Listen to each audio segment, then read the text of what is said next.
गजाननं भूतगणादिसेवितं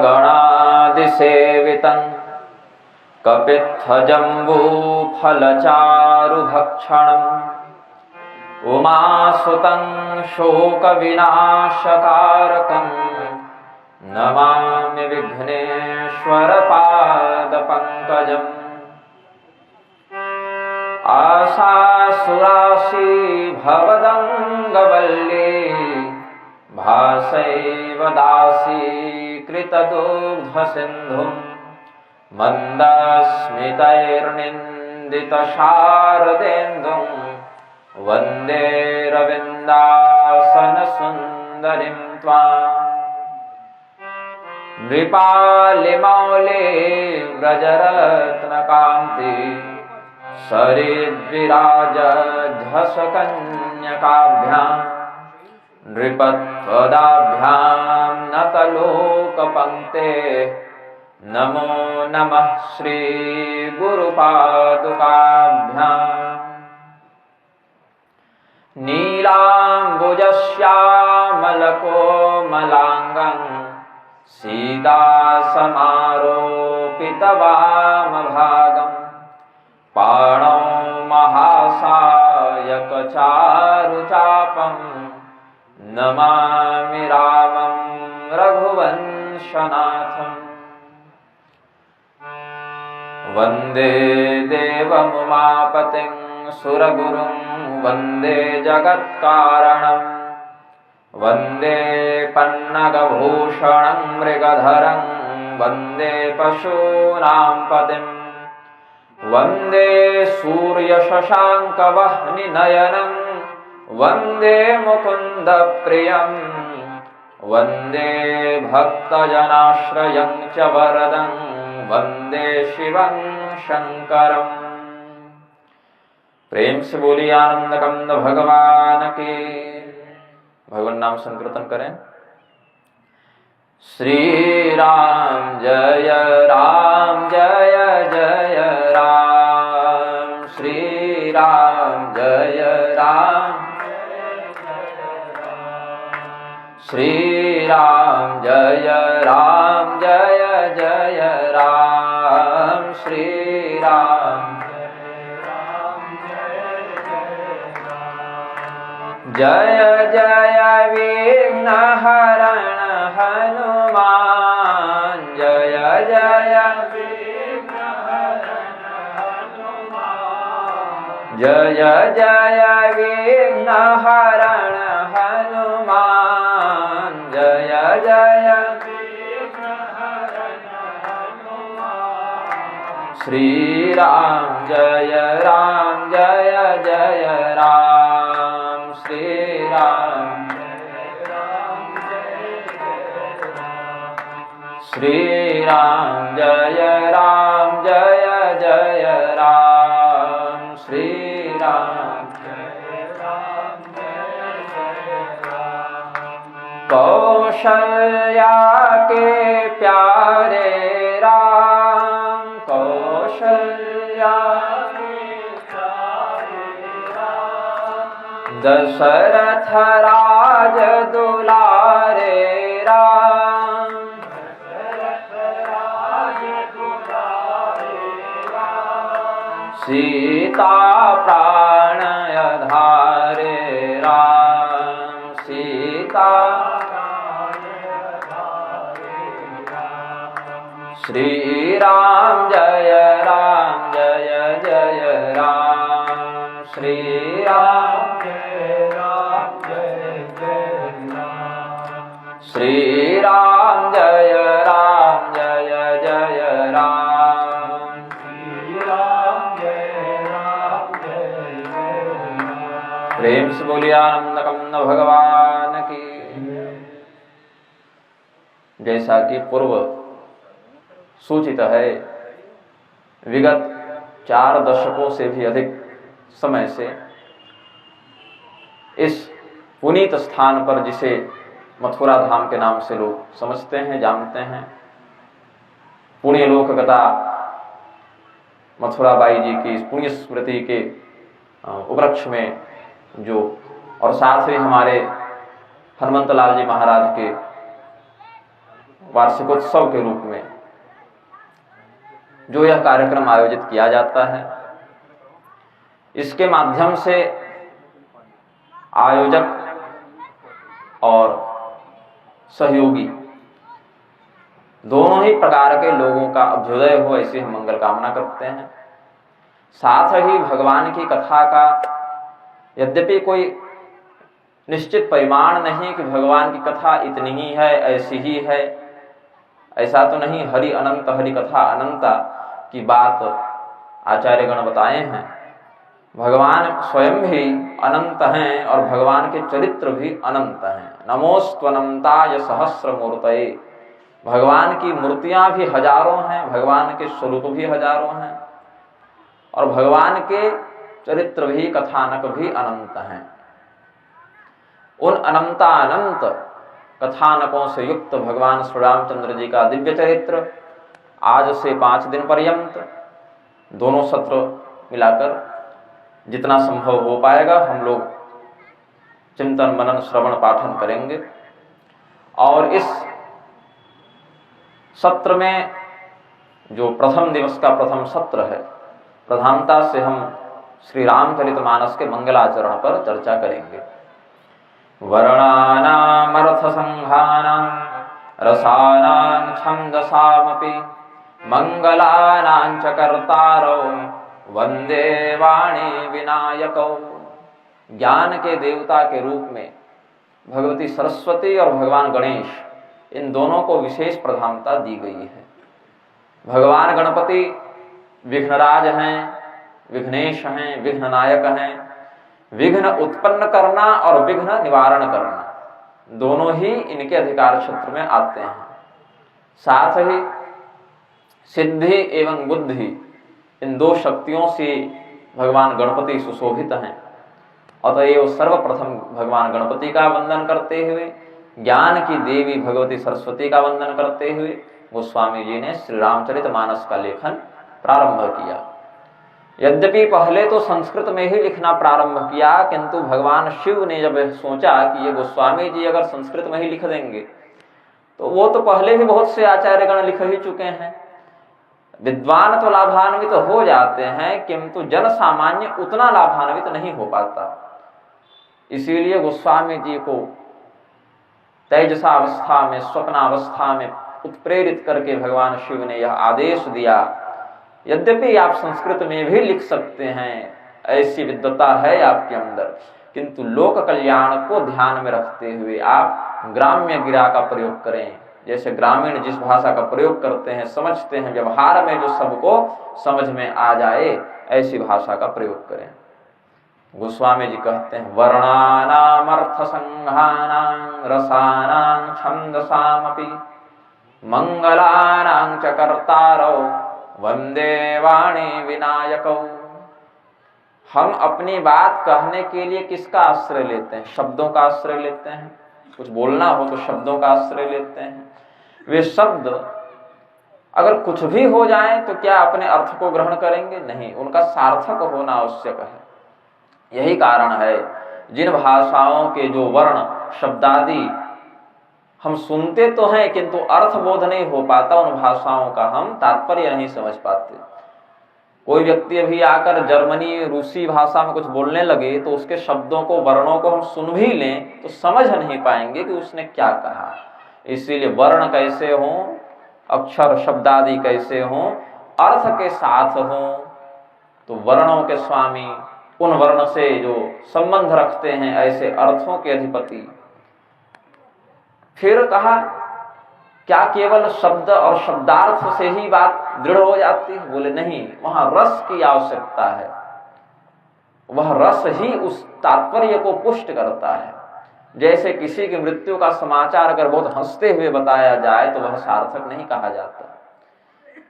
किसी व्यक्ति का अगर कोई बहुत बड़ा लाभ हुआ हो, कोई बहुत बड़ी उपलब्धि प्राप्त हुई हो और वहां रोते रोते अगर कोई बताए, वह भी उचित नहीं होता।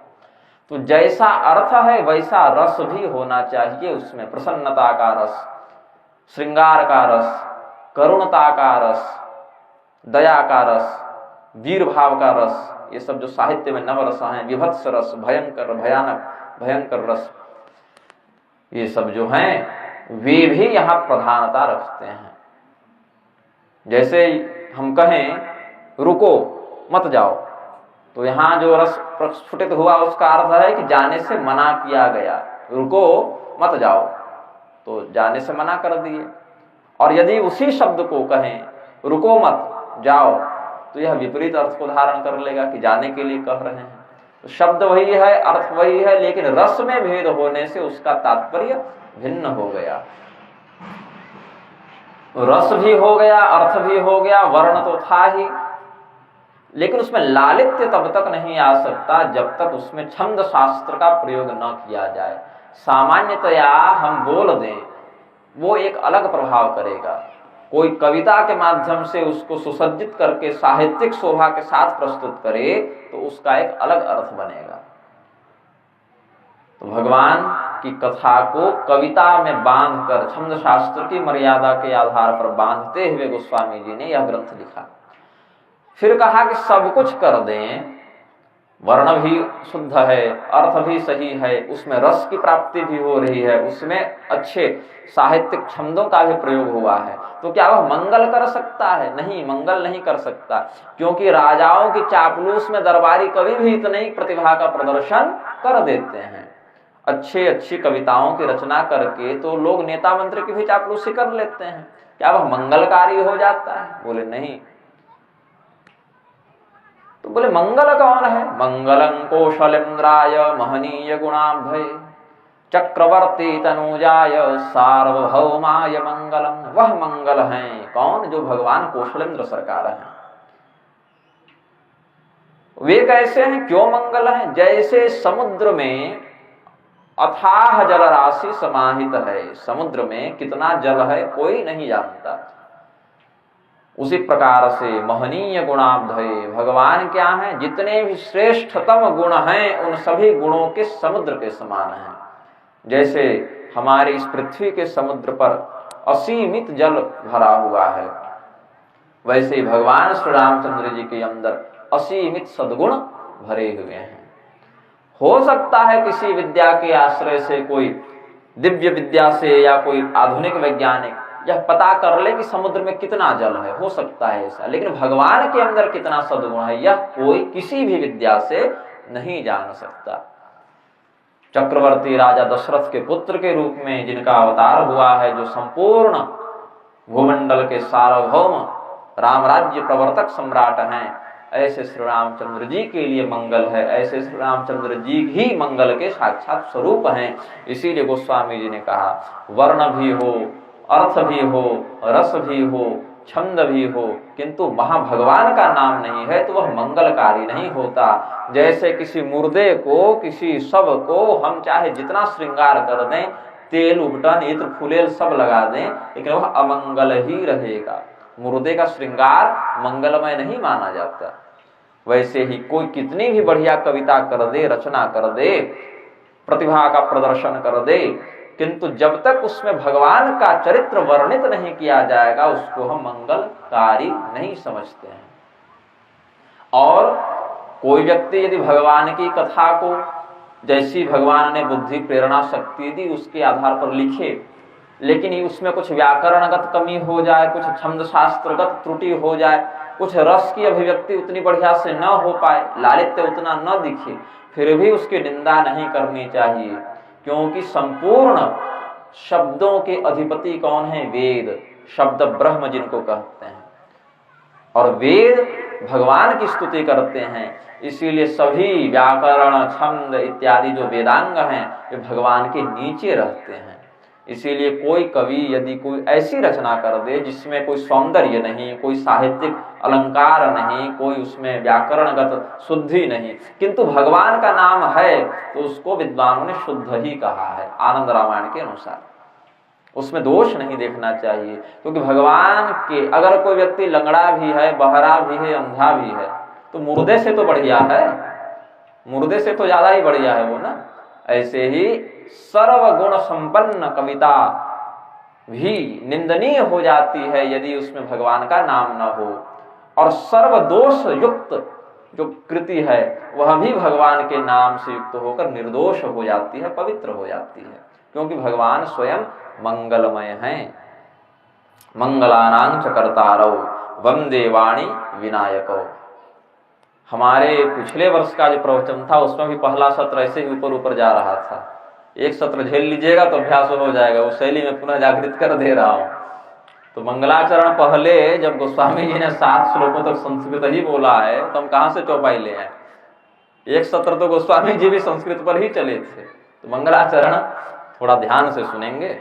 ऐसे समस्त वर्ण, अर्थ, रस, छंद, मंगलादि तत्वों के अधिष्ठाता भगवान गणपति और भगवती शारदा का वंदन करते हुए फिर कहा, भवानी शंकरौ वंदे श्रद्धा विश्वास रूपिणौ याभ्यां विना न पश्यन्ति सिद्धा स्वान्तस्थमीश्वरम्। कोई अनपढ़ व्यक्ति है जिसको लिखना नहीं आता, पढ़ना नहीं आता, अनुभव से प्राप्त ज्ञान के आधार पर ही वह समाज में जीवन यापन कर रहा है।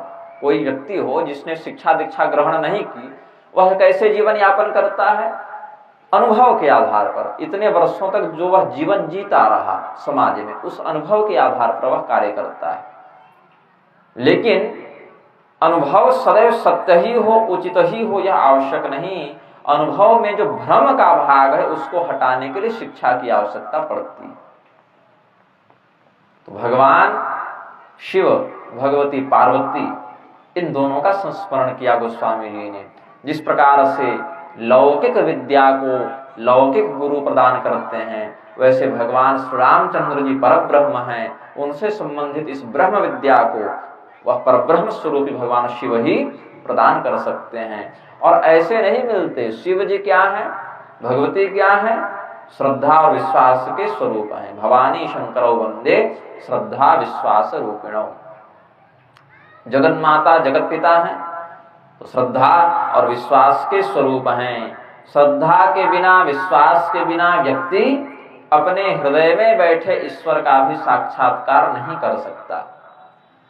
नास्तिकवादियों के अंदर भी वही ईश्वर प्रतिष्ठित है, आस्तिकों के हृदय में भी वही ईश्वर प्रतिष्ठित है, पशु पक्षी के अंदर, भूत प्रेत पिशाच के अंदर, कुत्ता बिल्ली गधा के अंदर और इंद्र वरुण चंद्रमा के अंदर भी वही परब्रह्म प्रतिष्ठित है। किंतु जिसमें श्रद्धा है, विश्वास है, वह व्यक्ति तो भगवान का साक्षात्कार अंदर ही कर लेता है। और जिसमें वह नहीं, वह बाहर बाहर ढूंढता है, लेकिन जब भगवान नहीं मिलते तो भगवान के अस्तित्व पर ही प्रश्न चिन्ह लगा लेता है।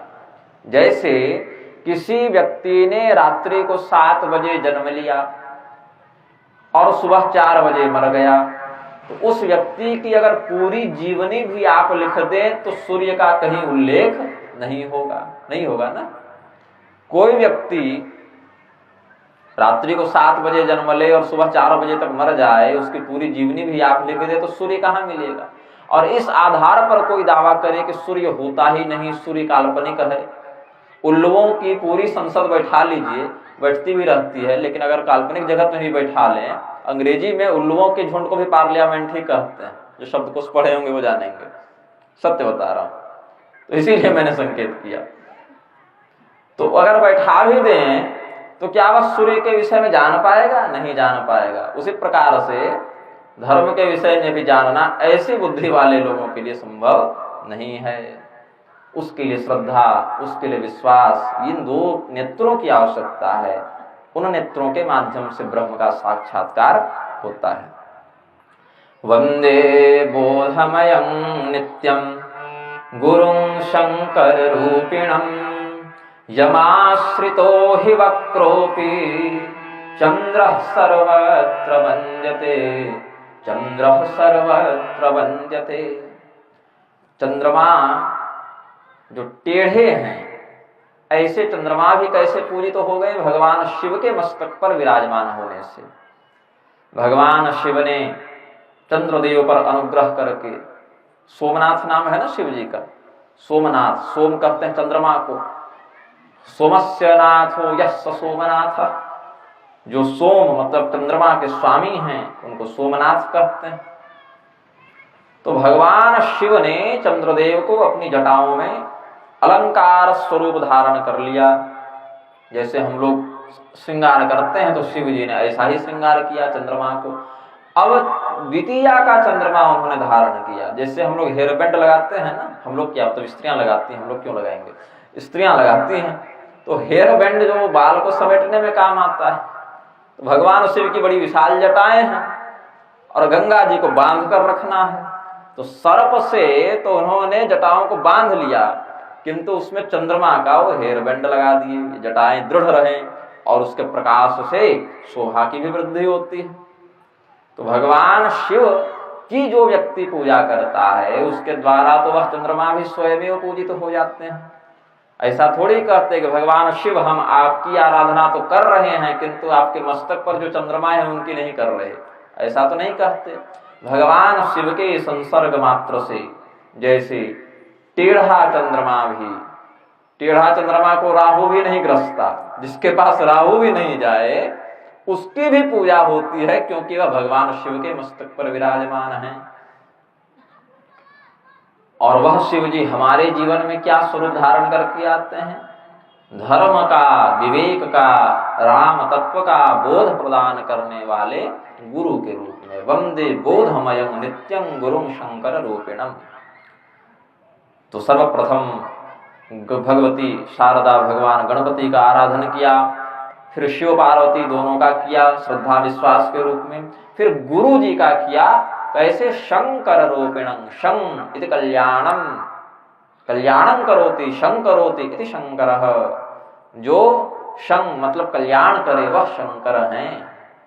तो भगवान शिव कल्याण करते हैं, गुरु जी कल्याण करते हैं, अधर्म का, दुर्बुद्धि का विनाश करके विवेक का, बोध का अभ्युदय करते हैं, इसीलिए उनका नाम पड़ा शंकर, गुरु स्वरूपी शंकर।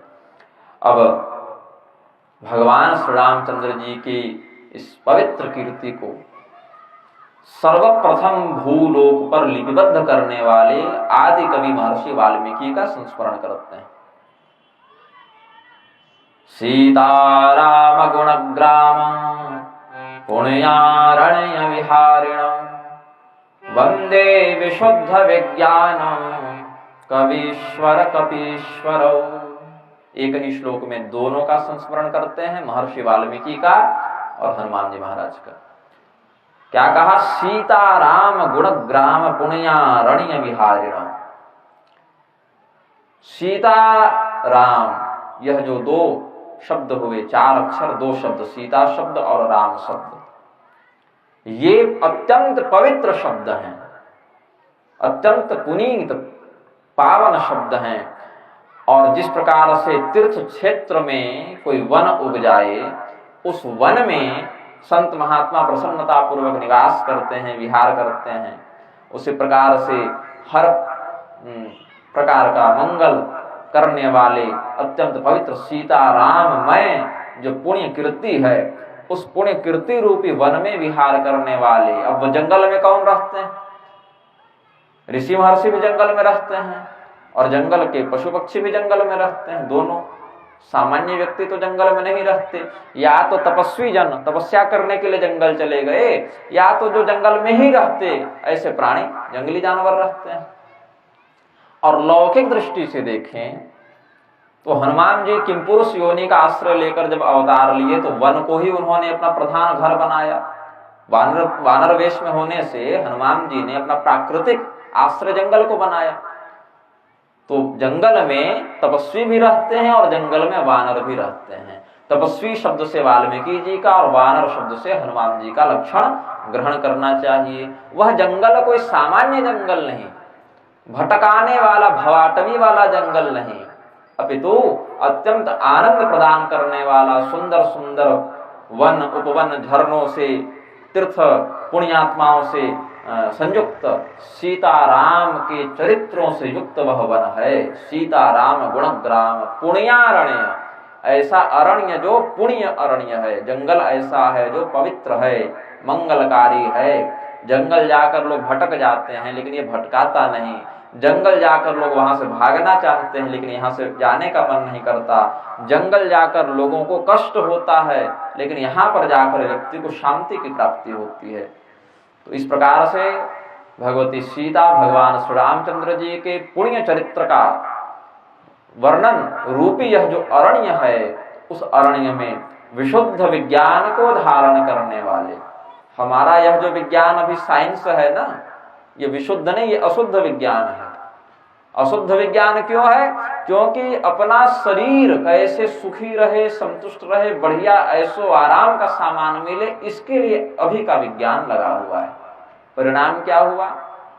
जैसे जैसे पीढ़ियां आगे बढ़ रही हैं, विज्ञान उनका विनाश ही करता जा रहा है। आज से 100 वर्ष पूर्व जितना वायु में, जल में, मिट्टी में प्रदूषण था, उसके अपेक्षा आज कितना बढ़ गया है। 200 वर्ष और पीछे जाइए तो पर्यावरण में जो शुद्धि थी, विचारों में जो शुद्धि थी, चरित्र में जो शुद्धि थी, आज की पीढ़ी में क्या हो गया है। फिर इसी आधार पर अगले 50 वर्षों में अपने 1-2 पीढ़ी के आगे को आप किस रूप में देखते हैं? चाहे समाज कोई हो, ब्राह्मण, क्षत्रिय, वैश्य, शूद्र, स्त्री, पुरुष कोई हो, 200 वर्ष पहले का समाज सबसे मिलकर समाज बना है, किसी एक से तो बना नहीं है, समाज सबसे मिलकर बना है। तो चारों वर्णों में 200 वर्ष पहले की जो स्थिति थी और आज की जो स्थिति है, चाहे वह जड़ हो चाहे चेतन हो, कितना अंतर आ गया है उसमें। तो हमने आधुनिक अशुद्ध विज्ञान के आश्रय से क्या किया? जो पृथ्वी हजारों वर्षों से शुद्ध थी, स्वच्छ थी, शांत थी, 200 वर्षों में हमने इतना विनाश कर दिया, इतना प्रदूषण कर दिया, इतनी आधुनिकता के चक्कर में इसको इतना रसातल भेज दिया कि तरह तरह की महामारियां, तरह तरह की विपदाएं, तरह तरह के संकट, तरह तरह के श्वास तक रोड में ढंग से शुद्ध हवा से, वायु से आप नहीं ले सकते। जल और वायु जैसे महत्वपूर्ण तत्व भी बोतल में बिकने लगी है। ये इस अशुद्ध विज्ञान का परिणाम है। भगवान की कथा अशुद्ध विज्ञान नहीं, विशुद्ध विज्ञान है। विमान नहीं उड़ते थे उस समय, वर्णन है ना विमानों का शास्त्रों में, विमान तब भी थे ना। 18 दिनों में महाभारत के युद्ध में 1,66,20,000 लोग मरे। 1,66,20,000 लोग महाभारत के युद्ध में मरे। क्या उस समय खतरनाक हथियार नहीं थे? आज से कहीं गुना अधिक थे, है ना। दोनों विश्व युद्ध मिलाकर 5-5, 7-7 वर्ष ये लोग लड़े, फिर भी इतना नहीं मरे थे। 18 दिन में उतने मर गए। मतलब उस समय भी खतरनाक हथियार थे। हमारे पास सैन्य व्यवस्था आज से कहीं ज्यादा अधिक उन्नत थी। हमारे पास आज से कहीं ज्यादा उन्नत इंजीनियरिंग थी। नल नील के माध्यम से भगवान ने राम सेतु बनवाया कि नहीं बनवाया? आज भी उसका प्रमाण है कि नहीं है? हमारा विज्ञान, चाहे वो विमान के क्षेत्र में हो, चाहे व्यापार के क्षेत्र में हो, चाहे शिक्षा के क्षेत्र में हो, चाहे यांत्रिकी के क्षेत्र में हो, चाहे चिकित्सा के क्षेत्र में हो। संजीवनी बूटी लाने गए थे कि नहीं सुषेण वैद्य के कहने पर?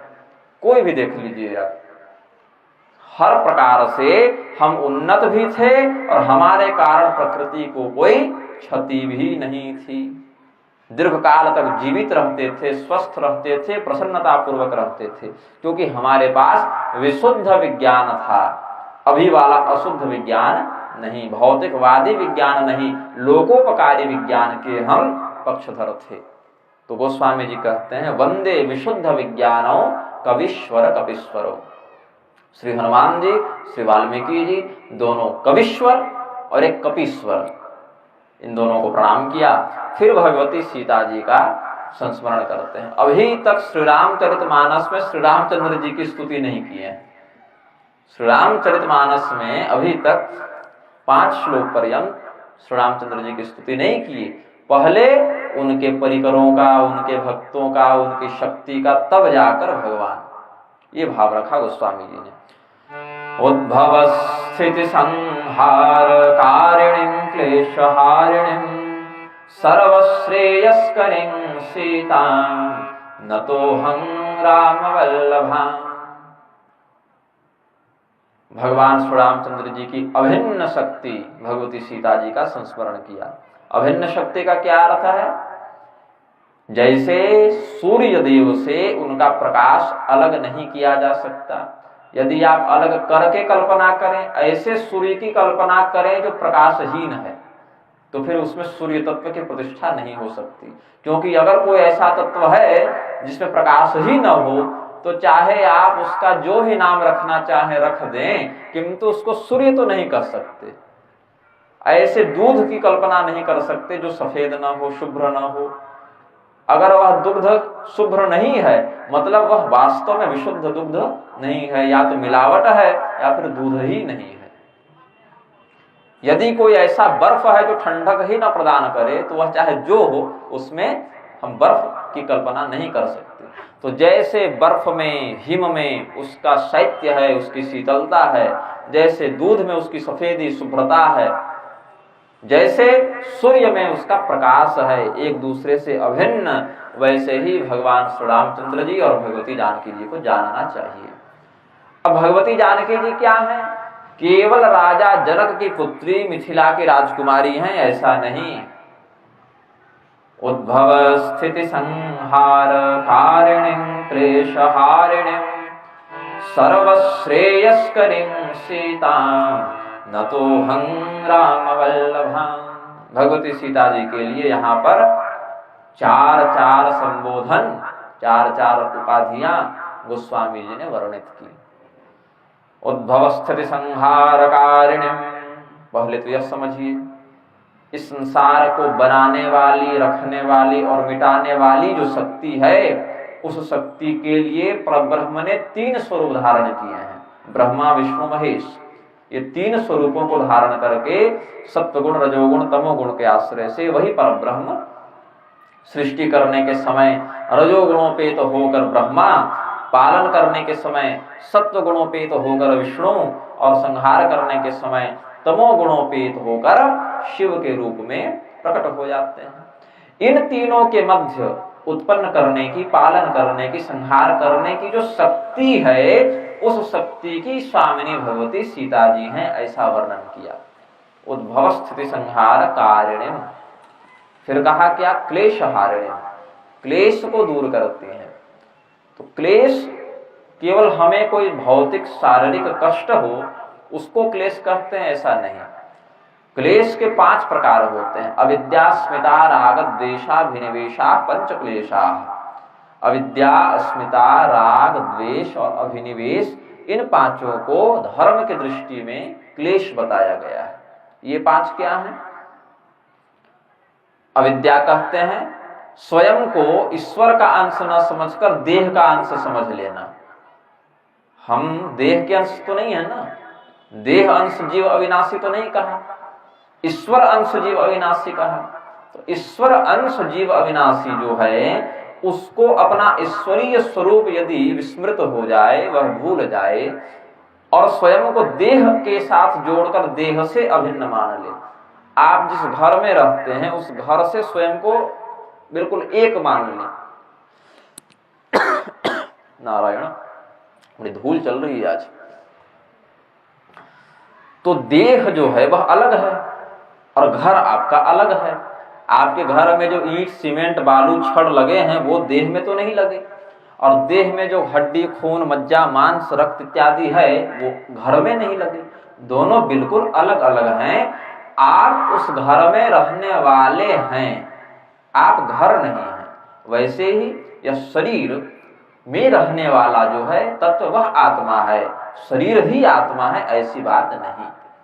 लेकिन भ्रम से यदि इस शरीर को ही कोई आत्मा समझ ले, उसको जो अज्ञान होता है वही अज्ञान अविद्या नामक क्लेश कहलाता है। उस अविद्या नामक क्लेश का हरण कौन करती है? क्लेश हारिणी, भगवती सीता जी हरण करती है। ये होता है क्लेश। फिर क्या बताया? दूसरा क्लेश अस्मिता, मैं इस कार्य को कर रहा हूं, ऐसा कर्ताभिमान जब उदित हो तो सामान्य शब्दों में उसको अस्मिता समझना चाहिए। यद्यपि इन विषयों का बहुत विस्तार से व्याख्यान किया जा सकता है, लेकिन मैं बस शाब्दिक अर्थ बताते जा रहा हूं ताकि विषय समझ लें। आप लोग 40 वर्ष से मानस सुन रहे हैं तो थोड़ा स्तर बढ़ाना पड़ेगा। मैं हर बार आपके स्तर पर आकर नहीं बोल पाऊंगा। अब धीरे धीरे आप लोग को भी, क्योंकि बार बार आप पुनर्जन्म लें तो हमारे आने का क्या लाभ हुआ? आपके बैठने का क्या लाभ हुआ? गोस्वामी जी के इतने परिश्रम से ग्रंथ लिखने का क्या लाभ हुआ? और आज भी लोग इतने मूर्ख हैं, रामचरितमानस का अनुसरण करना छोड़कर राजनीति और मिशनरी के चक्कर में जला दे रहे हैं।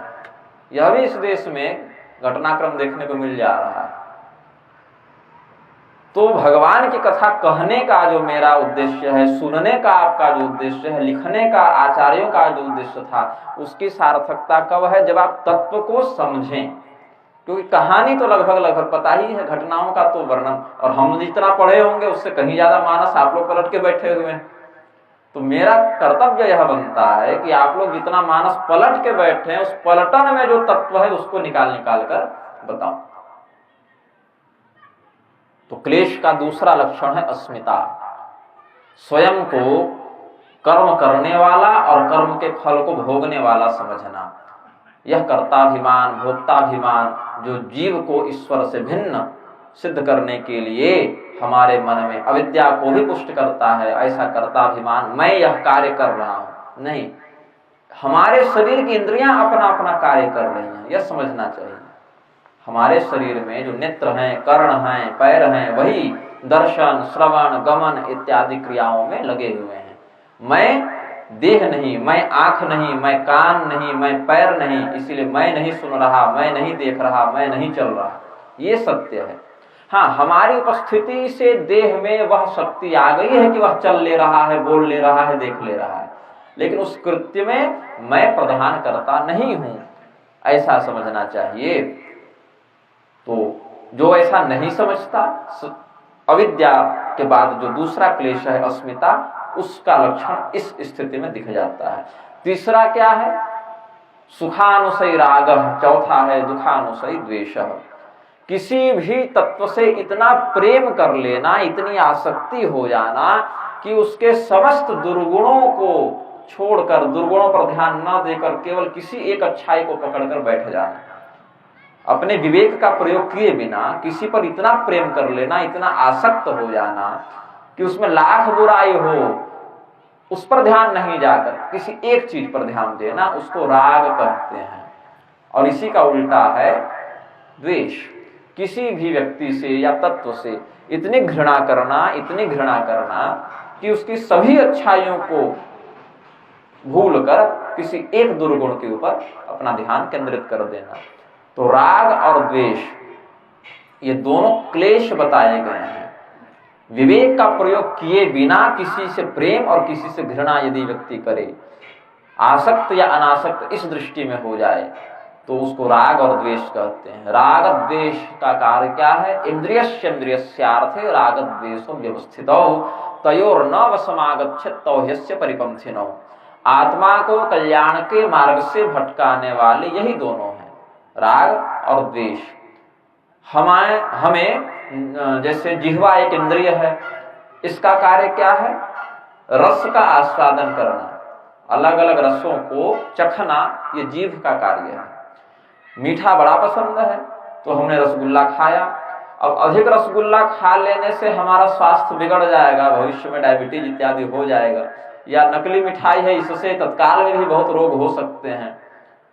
इस पर ध्यान दिए बिना केवल जिह्वा को मिठास मिल जाए इसीलिए हम खाते जाए, तो राग है। एक समय क्या होगा?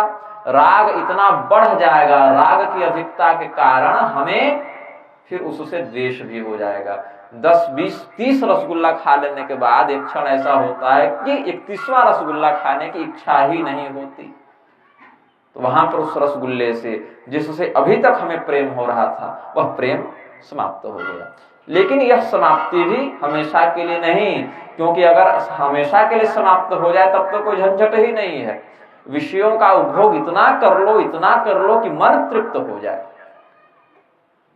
लेकिन समस्या क्या है? यह तृप्ति अस्थायी है, ये हमेशा नहीं बनी रहती, इसमें स्थायित्व नहीं, अस्थायित्व है। ये तृप्ति क्षणिक है।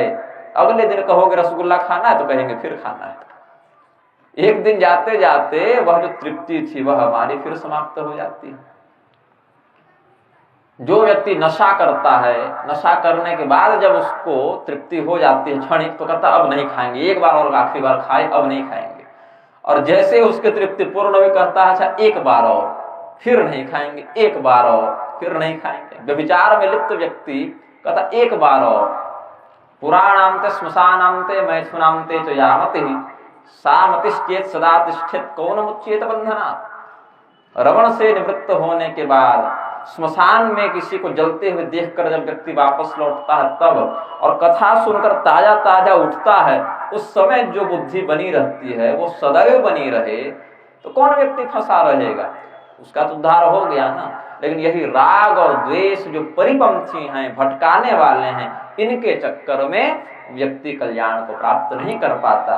तो ये तीसरे और चौथे क्लेश हैं। गोस्वामी जी के लिखे एक एक अक्षर में बड़ा रहस्य है, बहुत गूढ़ तात्पर्य है। गोस्वामी जी लिख दिया, ऐसे नहीं लिखा। भगवान का प्रत्यक्ष साक्षात्कार प्राप्त करके उनकी कृपा, प्रेरणा और शक्ति से संपन्न होकर लिखा। पांचवा क्लेश क्या है? अभिनिवेश। स्वरसवाहे विदुषो तथा अभिरूढ़ो विनिवेशः।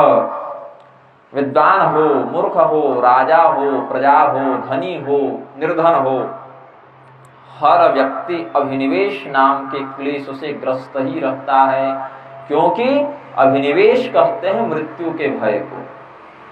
तो आप अमीर हो कि गरीब हो, ज्ञानी हो कि अज्ञानी हो, सुंदर हो कि कुरूप हो, स्वस्थ हो कि रोगी हो, राजा हो कि भिखारी हो, उससे कोई मतलब नहीं, मरना सबको एक दिन है। तो मृत्यु का जो कष्ट है, शरीर के छूटने का जो भय है, वही अभिनिवेश कहलाता है। तो हमने इस प्रकार से अविद्या, अस्मिता, राग, द्वेष और अभिनिवेश, इन पांच क्लेशों की चर्चा की। जब भगवती सीता जी ब्रह्मदेव के अंदर रजोगुणों के माध्यम से शिक्षा शक्ति उत्पन्न करके सृष्टि का प्रवर्तन कराती हैं, भगवान नारायण की पालनात्मिका शक्ति के माध्यम से संसार की रक्षा करती हैं, और भगवान रुद्र के अंदर संहारात्मिका शक्ति बनकर सृष्टि का संहार भी करवा देती हैं। तो ये तो भौतिक जगत की बात हुई, जड़ जगत की बात हुई। चेतन का क्या होगा? तो कहा चेतन के लिए वह इन पांच क्लेशों का भी संहार करती हैं, क्लेशहारिणी भी हैं। तो इसके बाद जिस लक्ष्य की प्राप्ति हो गई वह है मोक्ष। सर्वश्रेयस्करीं सीताम नतोहं राम वल्लभाम। हर प्रकार का जो कल्याण है, हर प्रकार का जो मंगल है, वह मोक्ष में निहित है। क्योंकि व्यक्ति यदि मुक्त नहीं है, चेतन यदि जीव के उपाधि से युक्त होकर फंसा हुआ है, उस स्थिति में इसको सुख दुख जन्म मृत्यु का चक्र बांधे रहेगा, इसका कल्याण नहीं हो सकता। अतएव हर प्रकार का कल्याण मोक्ष में स्थित है। भगवती सीता जी वह मोक्ष भी जीव को प्रदान कर देती हैं। सर्वश्रेयस्करीं सीताम नतोहं राम वल्लभाम। राम वल्लभ, वल्लभा, राम वल्लभा, कैसे नाम पड़ा भगवती सीता जी का? भगवान श्री रामचंद्र जी के नाम का ही अर्थ है रमन्ते योगिनो यस्मिन् स रामः।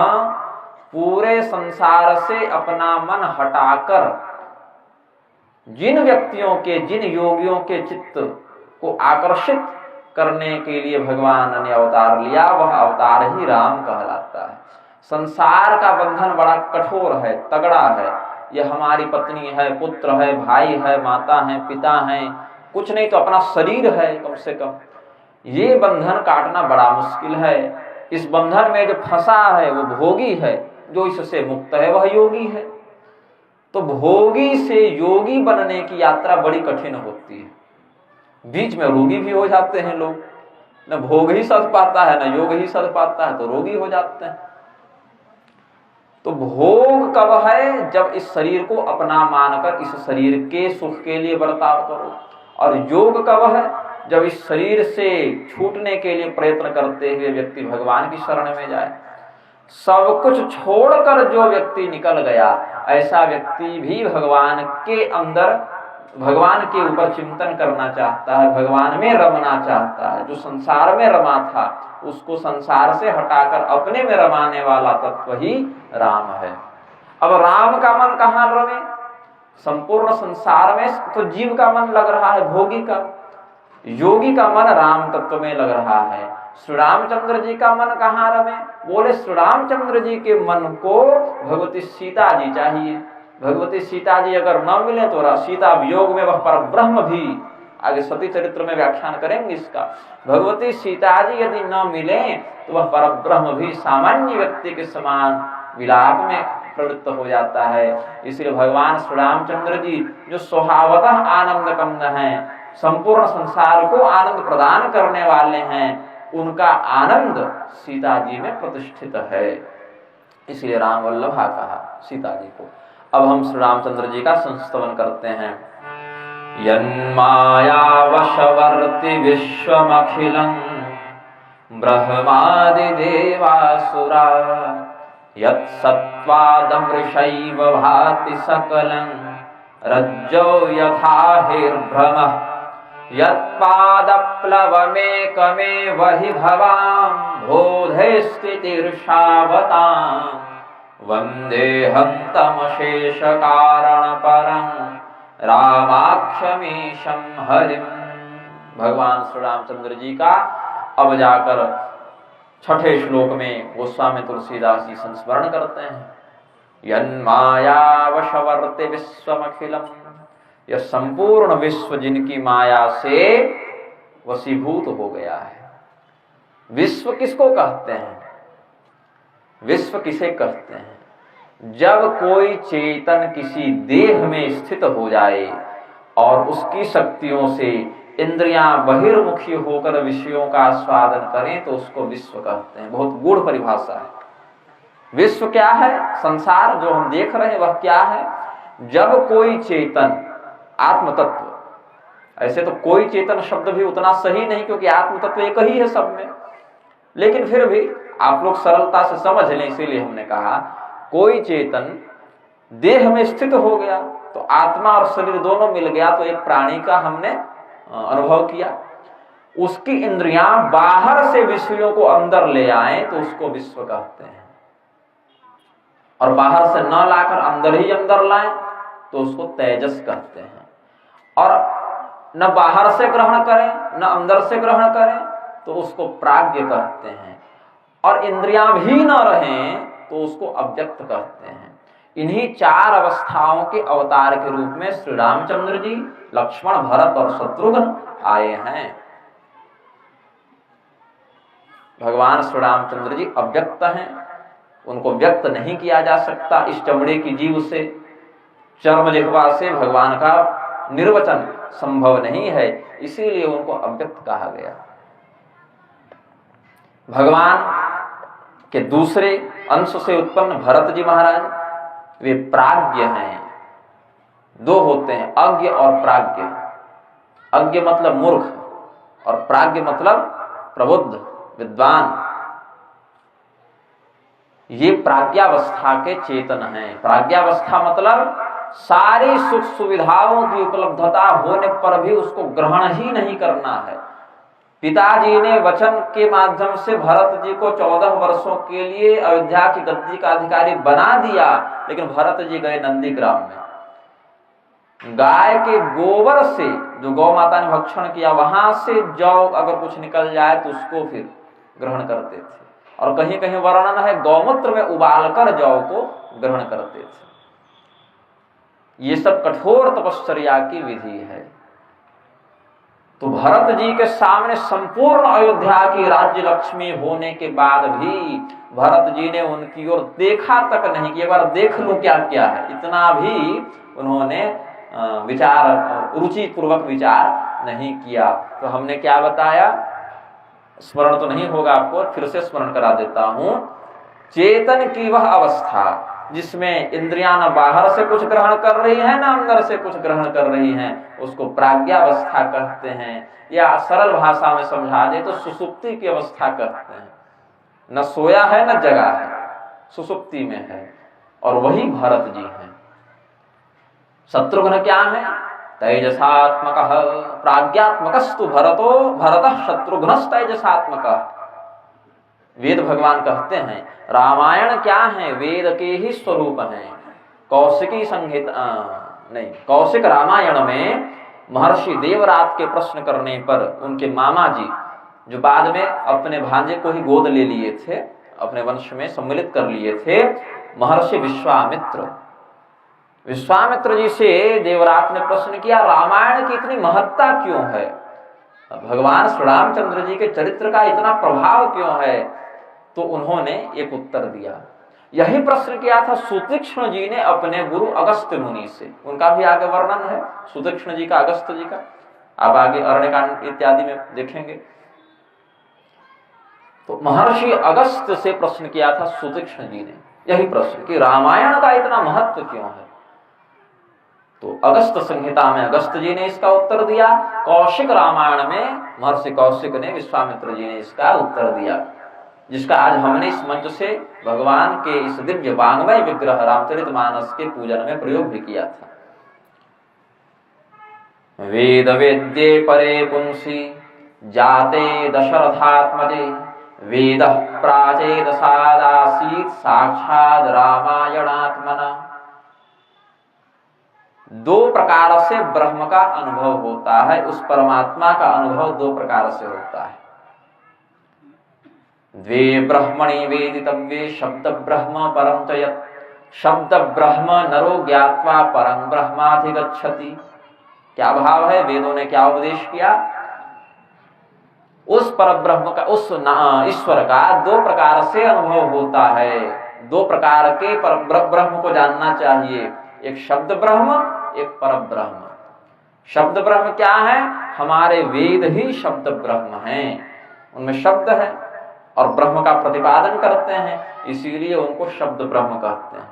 और जिनका प्रतिपादन करते हैं वो ईश्वर परब्रह्म कहलाते हैं। तो पहले व्यक्ति शब्द ब्रह्म का ज्ञान प्राप्त करता है, उसके अनंतर वह परब्रह्म को जान पाता है। शब्द ब्रह्म नरो ज्ञात्वा परं ब्रह्माधिगच्छति। तो भगवान के जो अवतार हुए ना, वो दोनों ही ब्रह्म के अवतार हो गए। कैसे, वेद वेद्ये परे पुंसी, यह शब्द ब्रह्म जो वेद हैं, ये जिनका वर्णन करते हैं, वेदों के माध्यम से जिनका ज्ञान होता है, ऐसे परम पुरुष भगवान परे पुंसी, परम पुरुष भगवान जब दशरथ के पुत्र के रूप में श्री रामचंद्र जी का अवतार ग्रहण करके आए, तो वही शब्द ब्रह्म ने जब देखा कि पर ब्रह्म तो रामचंद्र जी के रूप में आ गए, तो हमें भी अब रामचंद्र जी का वर्णन करने के लिए जाना पड़ेगा। तो वही वेद भगवान प्रचेता पुत्र महर्षि वाल्मीकि के माध्यम से रामायण का स्वरूप धारण करके आ गए। प्रेम से बोलिए आनंद कंद भगवान की।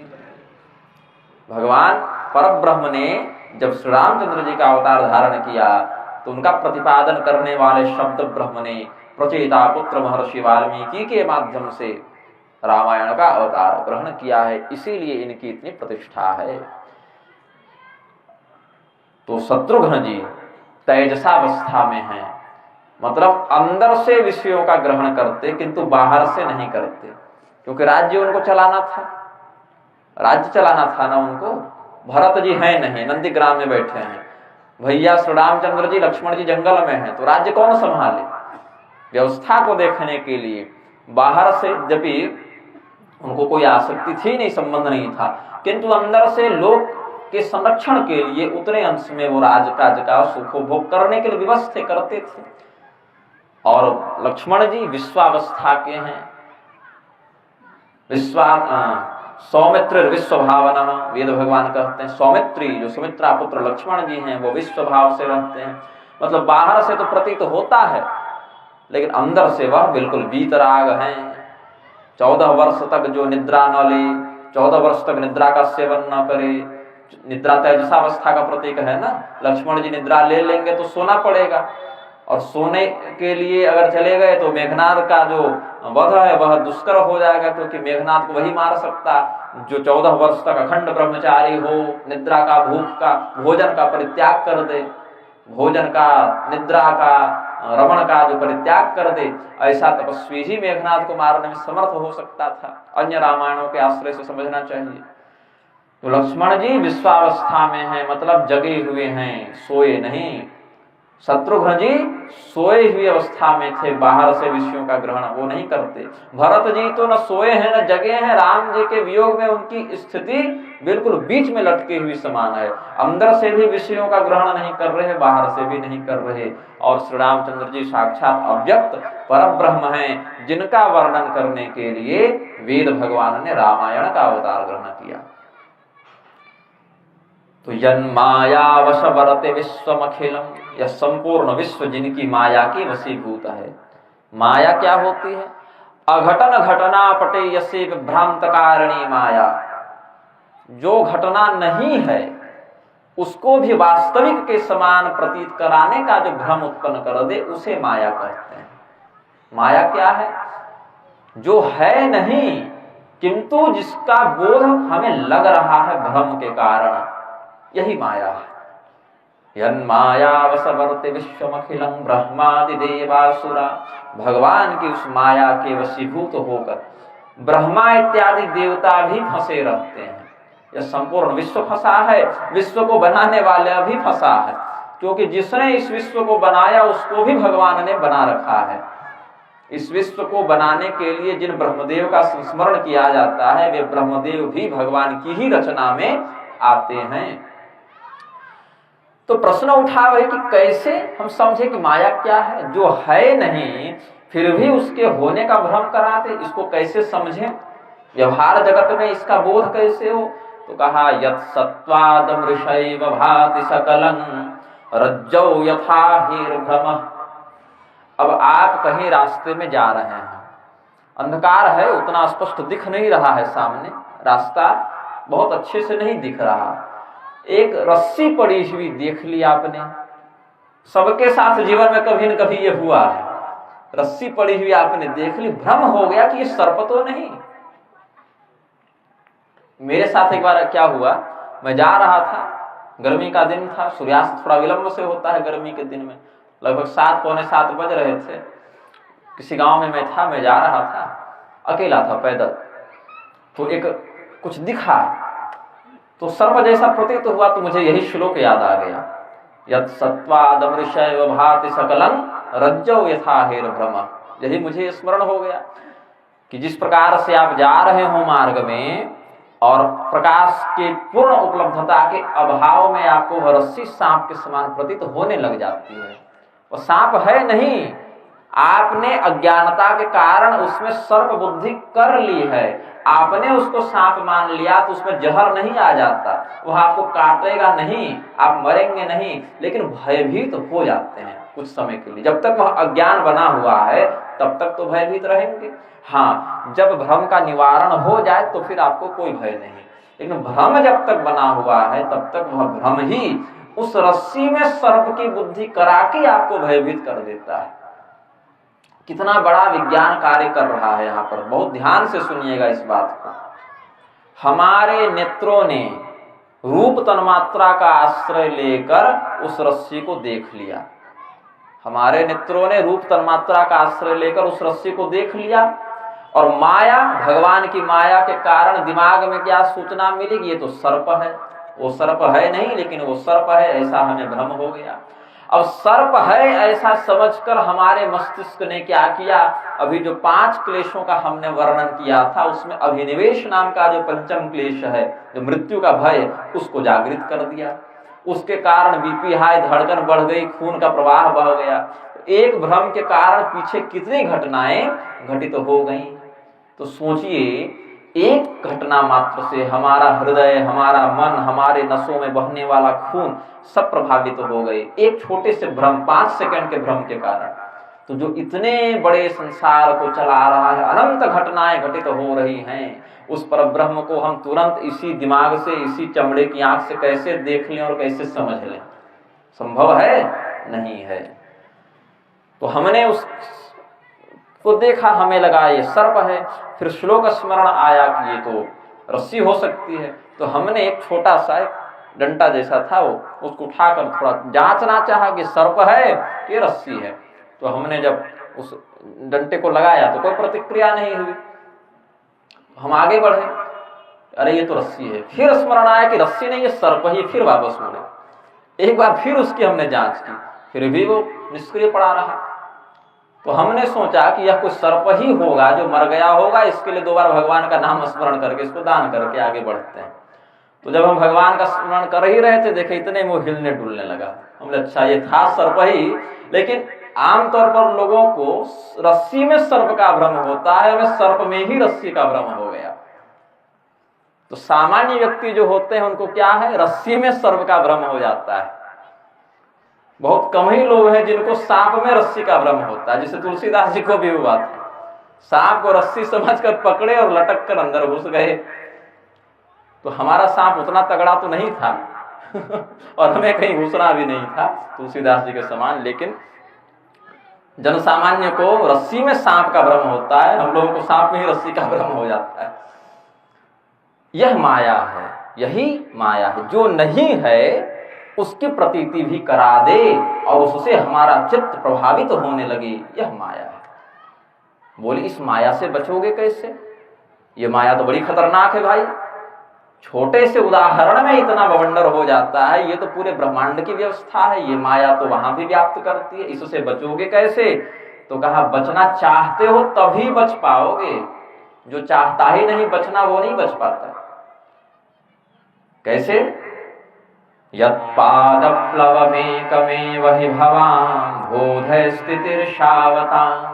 तितिर्षु व्यक्ति ही बचेगा। तितिर्षु मतलब जो तैर कर जाने की इच्छा रखता हो, पार जाने की इच्छा रखता हो।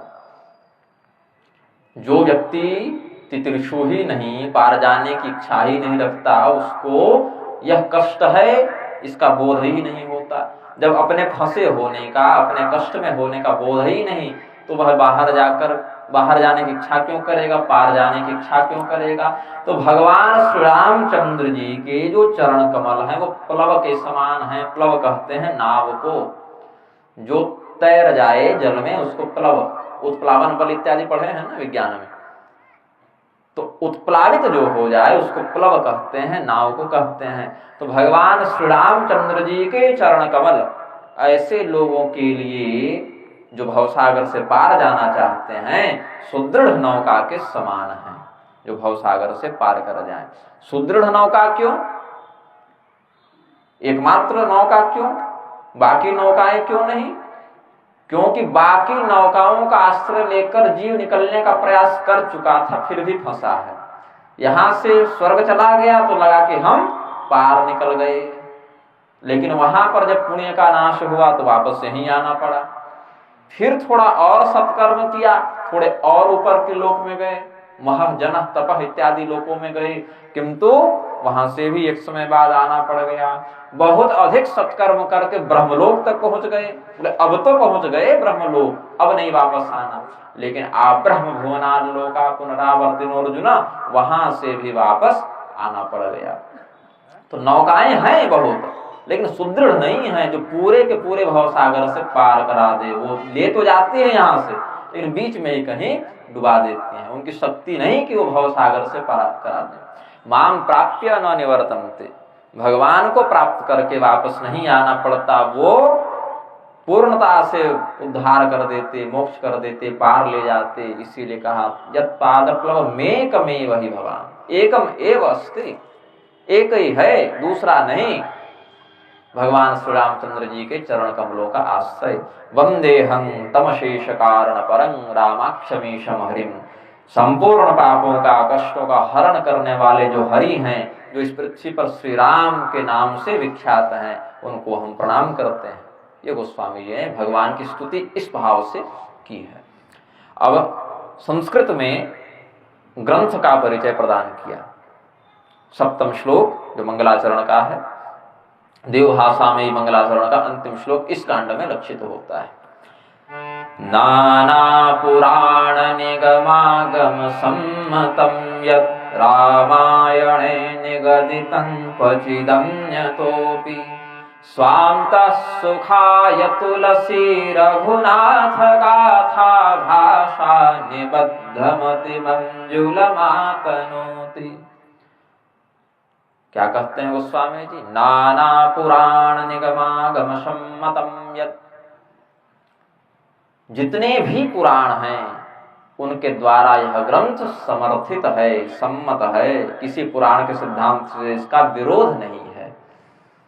पुराण क्या होता है? पुराणवं नवं भवतीति पुराणम, जो प्राचीन है, पुराना है, किंतु बार बार जो नवीन स्वरूप को धारण करता रहे उसको पुराण कहते हैं। हरेक द्वापर युग के अंत में, जब जब द्वापर युग आता है, सतयुग, त्रेता, द्वापर, कलियुग, ये बहुत बार आते रहते हैं। एक बार सतयुग, त्रेता, द्वापर, कलियुग का जो चक्र है वह चलता है तो मनुष्यों के अनुसार 43,20,000 वर्ष बीत जाते हैं, चारों युगों को मिला के, और ये कई बार होते हैं। तो जितनी बार द्वापर युग का अंत आता है, कोई एक पुण्यात्मा जीव वेद व्यास के पद पर आसीन होकर पुराणों को नवीनीकृत करते रहते हैं। अभी हमारे जो वेद व्यास हैं उनका नाम है कृष्ण द्वैपायन, जो महर्षि पराशर के पुत्र हैं। ये 28वें हैं वेद व्यास के क्रम में, इस मनवंतर में देखें तो 28वें हैं।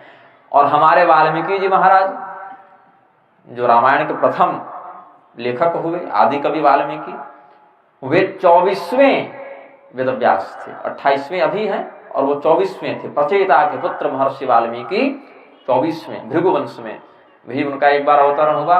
उनके जन्म की 5-6 कथाएं देखने को शास्त्र में मिलती हैं। शिव पुराण में भी है, कुछ स्कंद पुराण में है, भविष्य पुराण में है, आनंद रामायण में है, अध्यात्म रामायण में है। ये जो उल्टा नाम जपने की बात है ना, मरा मरा वाली बात, ये अध्यात्म रामायण इत्यादि में, और शायद आनंद रामायण में भी इसका वर्णन है। अध्यात्म में तो है, बिल्कुल स्पष्टता से मुझे स्मरण है, वाल्मीकि जी ने स्वयं भगवान को बताया है अपना वृत्तांत। तो भगवान के कोई भी एक दिव्य अवतार, ज्ञान अवतार, पुण्यात्मा ऋषि महर्षि वेद व्यास के पद पर बैठकर बार बार जिस प्राचीन ज्ञान को नवीनीकृत करें, उस ज्ञान को क्या कहते हैं? पुराण। फिर कहा निगमागम सम्मतम, निगम और आगम। भगवती भी कहती हैं महाभागवत में, आगमो निगमश्चैव द्वौबाहु मम शंकर। हे भगवान महादेव, भगवती कहती हैं आगम और निगम ये दोनों मेरी भुजाएं हैं। एक से भी अगर कोई ये हीन हो जाए तो संपूर्ण बल के साथ क्रिया में प्रवृत्त नहीं हो सकता। दोनों हाथ रहेंगे तो क्रिया में अच्छे से लगेगा। निगम और आगम क्या है? जिसके माध्यम से हमारी बुद्धि निश्चय पूर्वक ब्रह्म के प्रति गमन करे, ऐसे लक्षणों से युक्त होने के कारण वेदों को निगम कहते हैं। निगम नाम है वेदों का, जिनके माध्यम से निश्चय पूर्वक हमारी बुद्धि ब्रह्म के प्रति गमन करे, उन्हें निगम कहते हैं, ये वेद हैं। आगम किन्हें कहते हैं? जो हमारी बुद्धि में अच्छे से बैठकर प्रतिष्ठित हो जाएं और हमारे व्यवहार को प्रभावित करें, ऐसे ज्ञान को आगम कहते हैं। एक और परिभाषा है आगम की, आगतं शिव वक्त्रेभ्यो गतं च गिरिजाश्रितो मतं श्री वासुदेवस्य तस्मादागम उच्यते। ऐसे ज्ञान जो ब्रह्मा के मुख से तो नहीं निकले सृष्टि के प्रारंभ में, किंतु भगवान शिव ने भगवती पार्वती को सुनाया और भगवान विष्णु ने उस ज्ञान का समर्थन किया। आगतं शिव वक्त्रेभ्यो, आ मतलब आया शिव जी के मुख से, गतं च गिरिजाश्रुतौ, और गया कहाँ? पार्वती जी के कान में। शिव जी ने बोला तो मुंह से निकला, और उस पार्वती ने सुना तो उनके कान में गया। तो आ और ग, मतम श्री वासुदेवस्य, और वासुदेव भगवान नारायण के द्वारा उसको सम्मति प्रदान की गई। मतम तो म हो गया, तो आ ग म, इसका नाम पड़ गया। तो तंत्र शास्त्रों को आगम कहते हैं। तो गोस्वामी जी ने जो लिखा वह क्या है? पुराणों के द्वारा, निगम भूत वेदों के द्वारा, आगम भूत तंत्रों के द्वारा समर्थित है। बोले इतना ही नहीं, रामायणे निगदितं क्वचिदन्यतोपि, रामायण में जो बताया गया है वह भी हमने यहाँ पर लिखा, और कुछ इधर उधर से भी लिखा। इधर उधर से मतलब क्या? अन्य कवियों के द्वारा जो रचनाएं की गई थी, जैसे कालिदास, भवभूति इत्यादि जो पहले लिख चुके थे, और भी अन्य शास्त्रज्ञों के द्वारा जो बातें श्री रामचरित्र परक बताई गई थी अपनी अपनी परंपरा में, वहां से भी जो बातें शास्त्र सम्मत हैं हमने उनका आनयन कर लिया। रामायण क्या है? चरितं रघुनाथस्य शतकोटि प्रविस्तरम। ये जो श्री रामचंद्र जी का चरित्र है, रामचरित है, चरितं रघुनाथस्य, रघुनाथ जी का जो चरित्र है वह शतकोटि प्रविस्तरम 100 करोड़ श्लोकों में पहले लिखा गया था। 100 करोड़ श्लोकों में लिखा गया था। उसको जब देवताओं ने देखा, ऋषियों ने देखा, मनुष्यों ने देखा तो कहा ये हमें दे दो, ये हमें दे दो, ये हमें दे दो। छीना झपटी होने लगी तो किताब जो ग्रंथ जो है, किताब भी गलत ही शब्द निकल गया, पांडे जी टोक देंगे हमको। किताब है गुरु जी की, ग्रंथ है। बोलने में, व्यवहार में सरल भाषा बोलने के कारण ऐसी त्रुटियां हो जाती हैं। थोड़ा अच्छे से आप समझ पाए भाषा शैली को, इसीलिए कई बार थोड़ी अन्य भाषाओं के शब्दों का आश्रय लेना पड़ जाता है। तो ग्रंथ के पन्ने इधर उधर विदीर्ण होने लगे। शिव जी ने कहा ये क्या झगड़ा मचा रखे हो, लाओ मैं बढ़िया हिसाब कर देता हूँ। कितने श्लोक हैं? बोले महाराज 100 करोड़ हैं। बोले इसका विभाजन कर देते हैं। भगवान का चरित्र तो अनंत है, उसको बांट सकते नहीं हो। 100 करोड़ भी ले जाओगे तो ये नहीं कर सकते कि पूरा है, तो जिसको जितना मिल जाए उसको उतने में संतोष करना चाहिए। बोले महाराज आप ही बांट दीजिए। तो श्री रामचंद्र जी के उस दिव्य विस्तृत कथानक को शिव जी ने बांटना शुरू किया। 33 करोड़ तीनों लोकों में बांट दिए। तो बोले महाराज 1 करोड़ बच गया, उसको भी बांट दो। बोले बड़े लोभी हो तुम लोग, 1 करोड़ तो हमारे लिए छोड़ देते, 1%, 1 करोड़ भी बांटने का। बोले नहीं महाराज अभी और बढ़ सकता है, जरा हिसाब बढ़िया कीजिए। तो शिव जी ने कहा ठीक है, 33 लाख बांट दिया। 1 लाख। बोले अच्छा इतना मेरे पास छोड़ दो। बोले नहीं महाराज 1 लाख भी बहुत होता है, 1 लाख आप क्या कमीशन लीजिएगा, ये बांटने की बहुत होता है 1 लाख, इसको और बांटो जरा, हमें और राम कथा मिले। अच्छा राम कथा से मन नहीं भर रहा था, इसीलिए कहा और दो हमें, और दो हमें। भगवान ने कहा अच्छा चलो ठीक है और बांट देते हैं। तो उसको 1000 में फिर ले आए। पहले करोड़ में बांटे, फिर लाख में बांटे, फिर 1000 में, इकाई घटाते गए उसके। फिर बचा 33 हजार बांट दिए तो 1000 श्लोक बच गए। 1000 श्लोक को फिर बांटे, 999 बांट दिए, 333 करके, तो 1 श्लोक बच गया। राम रामेति रामेति रमे रामे मनोरमे सहस्र नाम तत्तुल्यं राम नाम वरानने। ये श्लोक बच गया। बोले महाराज 1 श्लोक भी हमें मिल जाता किसी को। तीनों नाचने लगे, देवता मनुष्य राक्षस सब तीनों लोक वाले। बोले महाराज 1 श्लोक भी बड़ा गजब लग रहा है, इसको भी हमें ही बांट दो। शिव जी ने कहा कि देखो यद्यपि यह उचित तो नहीं, क्योंकि अब 1 ही श्लोक बचा है, लेकिन इसमें कुछ दिमाग लगा सकते हैं। ये है अनुष्टुप छंद का श्लोक। और अगर गिनोगे राम रामेति रामेति रमे रामे मनोरमे सहस्र नाम तत्तुल्यं राम नाम वरानने, तो 32 अक्षर होते हैं। 32 अक्षर होते हैं। 10 अक्षर तुम, 10 अक्षर तुम, 10 अक्षर तुम रख लो। 2 अक्षर बच गया जो पहला ही था राम। बोले महाराज इसका भी कुछ करो। बोले इसका तो कुछ नहीं होगा, मेरा त्रिशूल की ओर मेरा हाथ ज्यादा जा रहा है। अब अगर तुम लोगों ने इसको तोड़ने के लिए कहा तो अब मैं ये विभाजन छोड़ के त्रिशूल की ओर पता नहीं मेरा हाथ क्यों आकर्षित हो रहा है। बोले अब यहाँ से निकलो जो मिल गया। बोले राम अखंड तत्व है भाई, उनको थोड़ी तोड़ सकते। वही एक राम तत्व को भगवान शिव ने अपने हृदय में स्थापित कर लिया। तो संपूर्ण 100 करोड़ श्लोकों में विभाजित जो रामायण है, उनमें जिस ऋषि को जितना भाग मिला, अपने अपने कथानक के आश्रय से उन्होंने उसका अपने अपने शिष्य प्रशिष्य की परंपरा में विस्तार किया। तो वाल्मीकि जी ने प्रधानता से जो आर्ष रामायण वाल्मीकि रामायण लिखी, उसमें प्रताप भानु का चरित्र नहीं है, पुष्प वाटिका का प्रसंग उस शैली में नहीं है, लेकिन अन्य जो अगस्त रामायण, रोमस रामायण इत्यादि, अगस्त रोमस के पास गए, वहां से इसका आनयन करके। यद्यपि उन रामायणों के रचयिता भी वाल्मीकि जी ही कहलाए, आनंद रामायण के अनुसार प्रधान रचना तो इनकी ही थी, लेकिन बाद में उन अंशों को उन ऋषियों ने ग्रहण किया तो उनके नाम से वो रामायण आगे चल निकली। लेकिन सभी भगवान की कथाएं मान्य हैं, प्रामाणिक हैं, इसीलिए भ्रम नहीं करना चाहिए कि उन्होंने ये नहीं लिखा तो इन्होंने अपने मन से कैसे कल्पना कर दी। नहीं, गोस्वामी जी ने संपूर्ण रामचरितमानस को लिखने के लिए लगभग 250 से अधिक रामायणों का आश्रय लिया है। अलग अलग संहिता रामायण मिला के हम लोग कितने पढ़े हैं?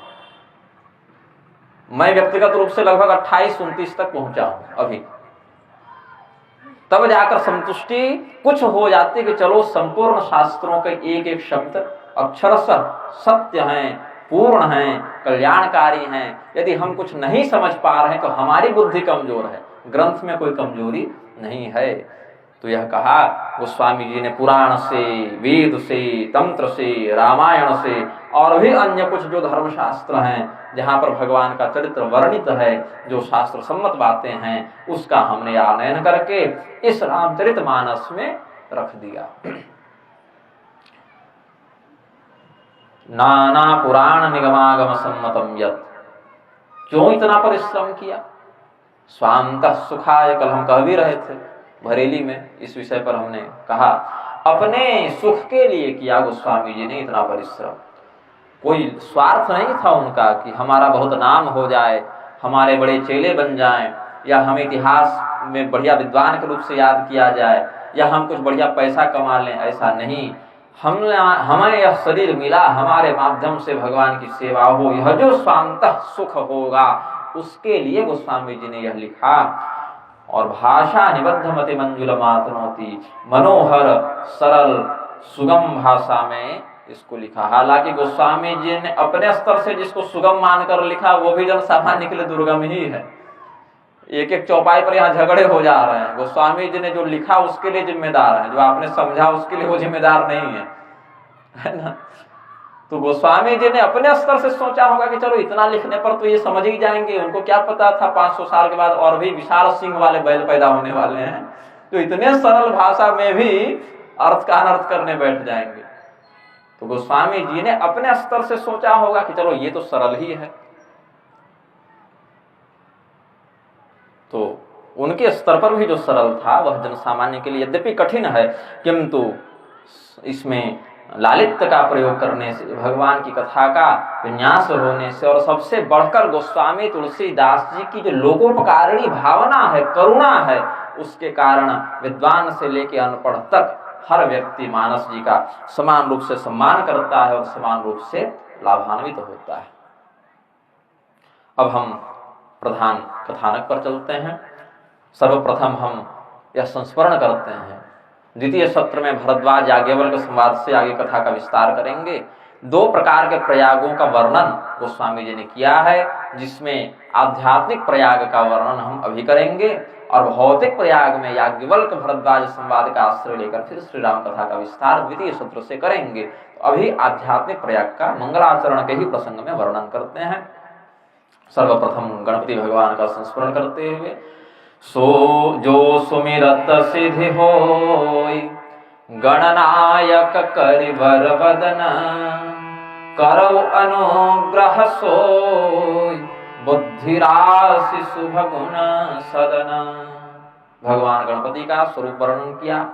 करिवर वदन, जिनका मस्तक, करी कहते हैं हाथी को, करिवर गजराज, गज नहीं, गजराज के मस्तक से जिनका स्वरूप सुशोभित होता है, जिनका संस्मरण करने मात्र से समस्त प्रकार की अभिष्ट वस्तुओं की सिद्धि प्राप्त हो जाती है, ऐसे भगवान गणपति हमारे लिए मंगल कार्य सिद्ध हो, हम पर अनुग्रह करें। यह पुनः वंदना करते हुए, प्रारंभ में तो वंदे वाणी विनायक को कहा ही था, लेकिन संस्कृत मंगलाचरण का एक जो भाग है वह पूर्ण हो गया। अब मुख्य भाषा जो गोस्वामी जी की है उस भाषा में, शैली में वर्णन कर रहे हैं, इसलिए पुनः संस्मरण किया।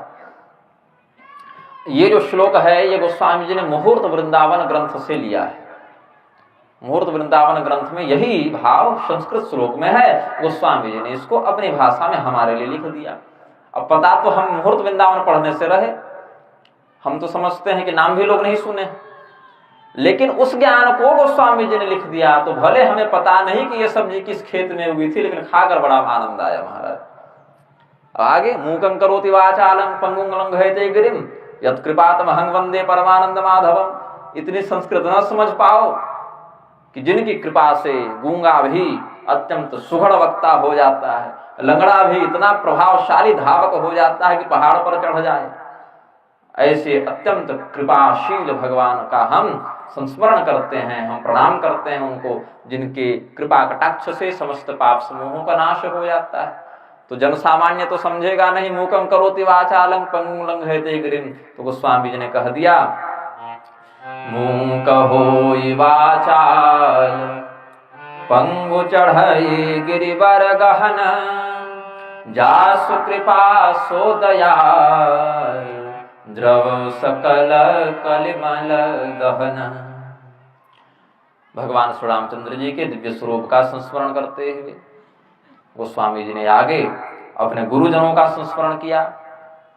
गुरुजनों का संस्मरण अत्यंत आवश्यक होता है। शास्त्र में गुरुजनों में और भगवान में भेद करने का निषेध है। हमारे जो गुरु हैं, सदगुरु, ये नहीं कि कोई भी व्यक्ति टीवी पर आ गया, उसके पीछे लाखों की भीड़ चल रही तो गुरु मान लिए। जितनी भीड़ टीवी पर आने वाले धर्म विक्रेताओं के पीछे जा रही है, उससे कहीं अधिक भीड़ रावण कुंभकर्ण के यहाँ बर्तन धोने में लगी हुई थी। वो रात को जो अभक्षाभक्ष का भक्षण करके अपने प्लेट रख देते थे ना, उसको धोने के लिए इनसे अधिक भीड़ लगी हुई थी। इनके जितने चेले नहीं होंगे, उससे ज्यादा तो वहां तेल मालिश करने के लिए लोग बैठे हुए थे राक्षसों के। तो भीड़ बढ़ जाने से कोई मार्ग धर्म का नहीं हो जाता। तत्व जो है वह अकेला भी रहे तो कल्याणकारी होता है।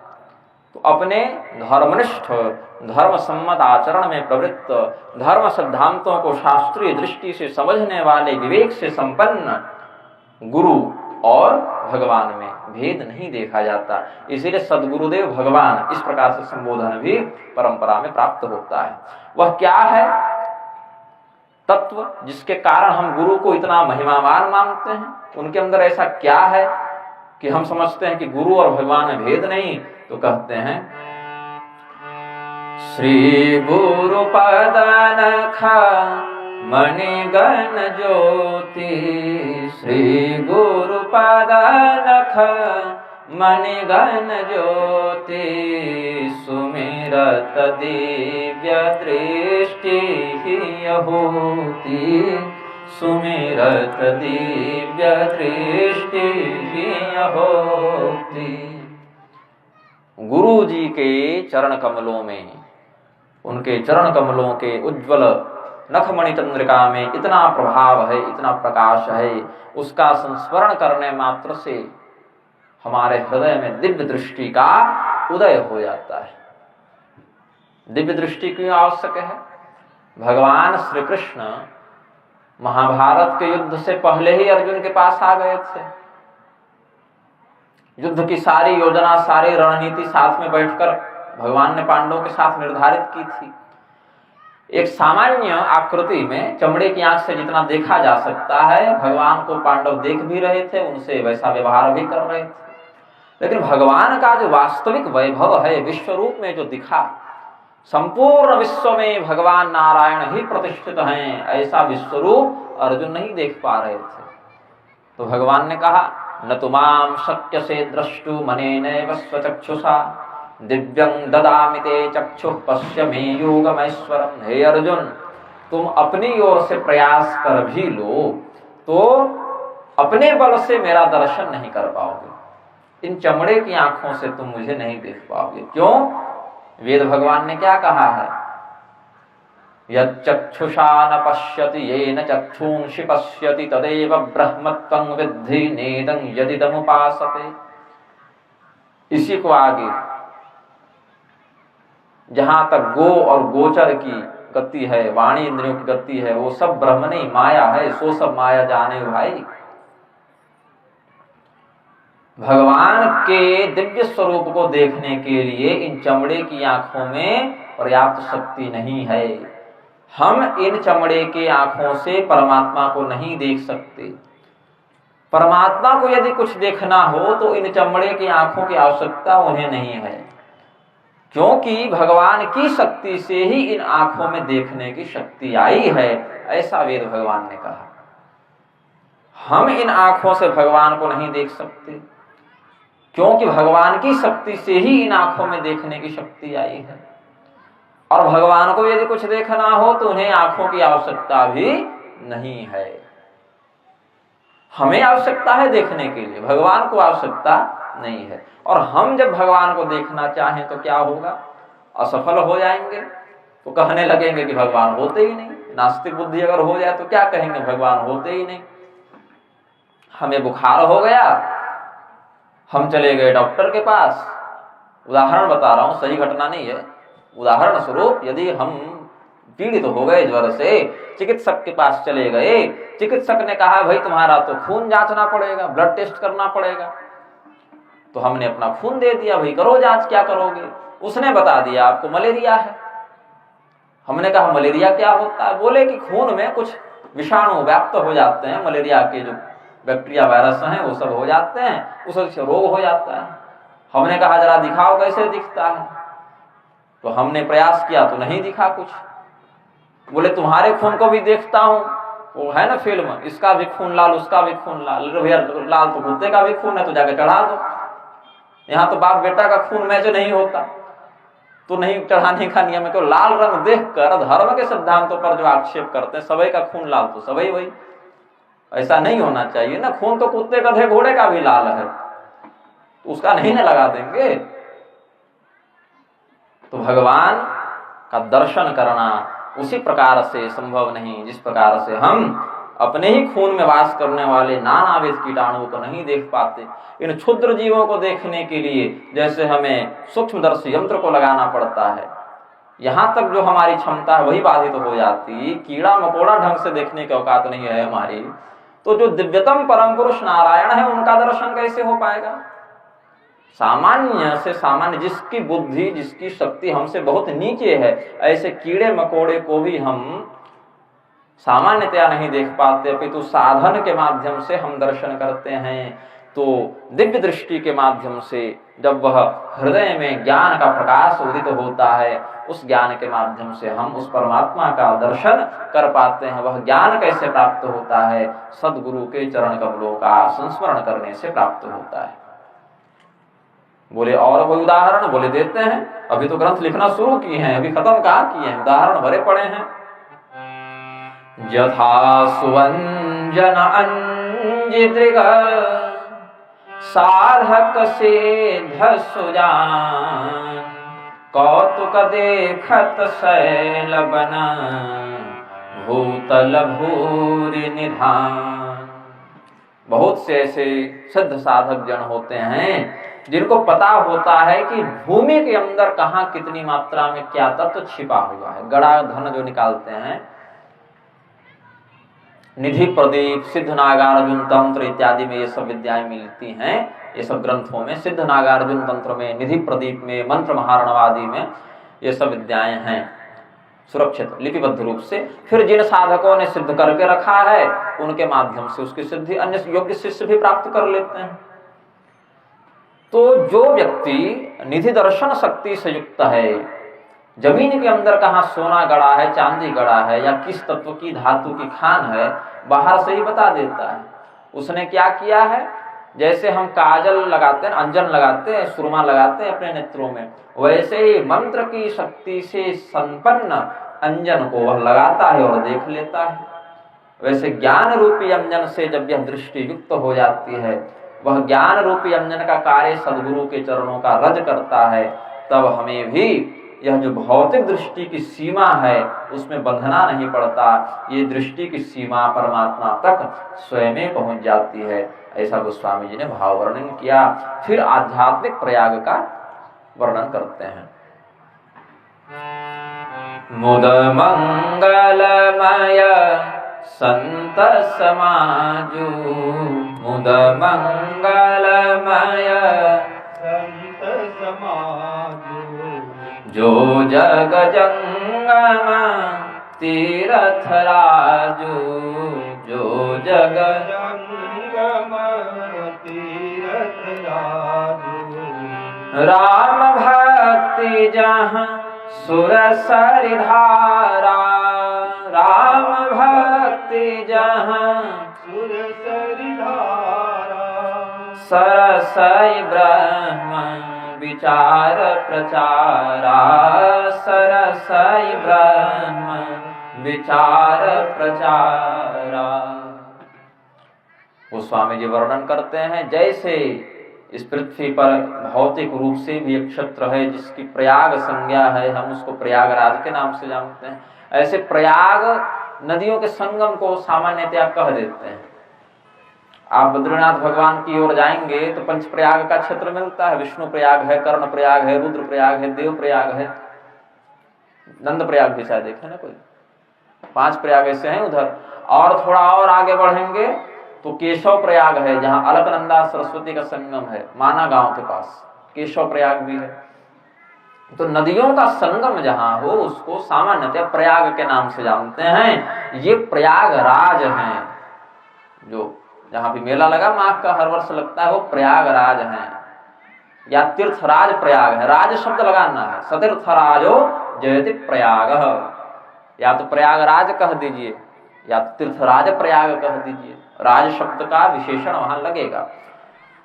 तो जिस प्रकार से इस भौतिक प्रयागराज में अलग अलग विचारधारा, संप्रदाय, साधना पद्धति, दर्शन पद्धति से युक्त संत महात्मा जुटते हैं और एक दूसरे के ज्ञान विज्ञान से लाभान्वित होकर धर्म चर्चा करते हैं, वैसे यह भी एक प्रकार से जंगम प्रयाग है। जंगम मतलब जो चलता फिरता प्रयाग है। भगवान की जो कथा का वर्णन महात्मा करते हैं ग्रंथराज का, उसमें कहा यह जंगम तीर्थराज प्रयाग है। वह प्रयाग कहीं आता जाता नहीं, यह प्रयाग कहीं भी आप उठाकर ले जा सकते हैं।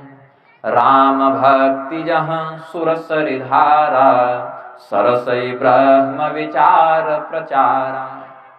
भगवान श्री रामचंद्र जी की भक्ति ही सर्व कलिमल नाशिनी भगवती गंगा के समान जानना चाहिए। अब गंगा यमुना सरस्वती का भी वहां सम्मिलन दिखाना पड़ेगा, तब ना प्रयाग बनेंगे। तो गंगा जी क्या है? भगवान श्री रामचंद्र जी की जो भक्ति है वही सुरसरी धारा, देव नदी, स्वर नदी गंगा जी है। भगवान श्री रामचंद्र जी की भक्ति कहाँ वास करती है? भगवान शिव के अंदर। और गंगा जी को भी भगवान शिव ने अपनी जटाओं में स्थान दे रखा है।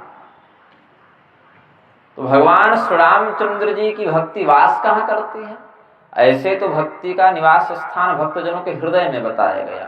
भागवत इत्यादि का जो महात्म्य पद्म पुराण में वर्णित है, जब नारद मुनि भगवती भक्ति के कष्ट को दूर करने के लिए प्रयास करते हैं, फिर सफल भी हो जाते हैं, तो जब सनत कुमार उन्हें भागवत सुना रहे थे, उस स्थिति में भक्ति देवी को कहा कि आप हृदय में वास करें। भगवान शिव के हृदय में कौन वास करते हैं? भगवान शिव के हृदय में वास करते हैं उपनिषदों के अनुसार रुद्रस्य हृदय विष्णु। भगवान शिव के हृदय में भगवान नारायण का वास है। नारायण का वास हो गया भगवान शिव के अंदर, कहा? हृदय में। तो भक्ति देवी ने कहा भैया हम कहाँ जाएं? नारायण का वास तो हृदय में हो गया, हमें तो कहा गया था कि तुम्हें वास करना है भक्तों के हृदय में। हम भक्त के हृदय में आ गए तो भगवान यहाँ कब्जा किए बैठे हैं। बोले नारायण रहते हैं शिव जी के हृदय में, तो हम कहाँ जाएं? बोले तुम शिव जी के माथे पर चली जाओ। क्यों? ज्ञान रहता है मस्तिष्क में, ज्ञान मस्तिष्क में रहता है। और हमारा सबसे प्रिय भक्त कौन हो? जो ज्ञानी हो, क्योंकि ज्ञानी भक्त को भगवान ने अपना ही स्वरूप बताया है। ज्ञानी तात्मैव मे मतम। और भगवान रुद्र को भी भगवान नारायण ने अपना ही स्वरूप बताया, बोले ये परम ज्ञानी भक्त हैं। भगवान शिव इतने बड़े ज्ञानी हैं कि उनकी कोई आराधना करे तो उसको भी ज्ञान दे देते हैं। ज्ञानं महेश्वरादीक्षित मोक्षमिच्छेद जनार्दनात्। जब भगवान शिव से व्यक्ति ज्ञान प्राप्त कर लेता है तो भगवान नारायण से उसे मुक्ति भी मिल जाती है। तो कहा भगवान नारायण के तो परम भक्त हैं शिव जी, और परम भक्त ही परम ज्ञानी होता है। तेषां ज्ञाने नित्य युक्त एक भक्तिर विशिष्यते। क्योंकि वह एक भक्ति अनन्य भक्ति से युक्त होता है। तो भगवान नारायण की अनन्य भक्ति से युक्त होने के कारण भगवान शिव ज्ञानी हुए, तो उनकी भक्ति देवी ने ज्ञान का स्वरूप धारण करके उनके मस्तिष्क में वास कर लिया, माथे पर वास किया, और माथे में गंगा जी भी वास करती हैं। इसी रहस्य के कारण हम समझते हैं, गोस्वामी जी ने लिखा, राम भक्ति जहां सुरसरी धारा। भगवान श्री रामचंद्र जी की भक्ति ही यहाँ पर गंगा जी के समान है। सरसई ब्रह्म विचार प्रचारा। भगवती सरस्वती निरंतर प्रवाहमान जो हैं, ऐसी भगवती सरस्वती ही ब्रह्म विचार का प्रतीक है। यहाँ पर जो ब्रह्म विचार किया गया है, ब्रह्म मंथन किया गया है, भगवत तत्व की परिचर्चा की गई है, वह परिचर्चा ही सरस्वती जी है। फिर कहा यमुना जी क्या है? जब गंगा है, सरस्वती है, तो यमुना जी भी हैं, तभी तो प्रयागराज का निर्माण होगा।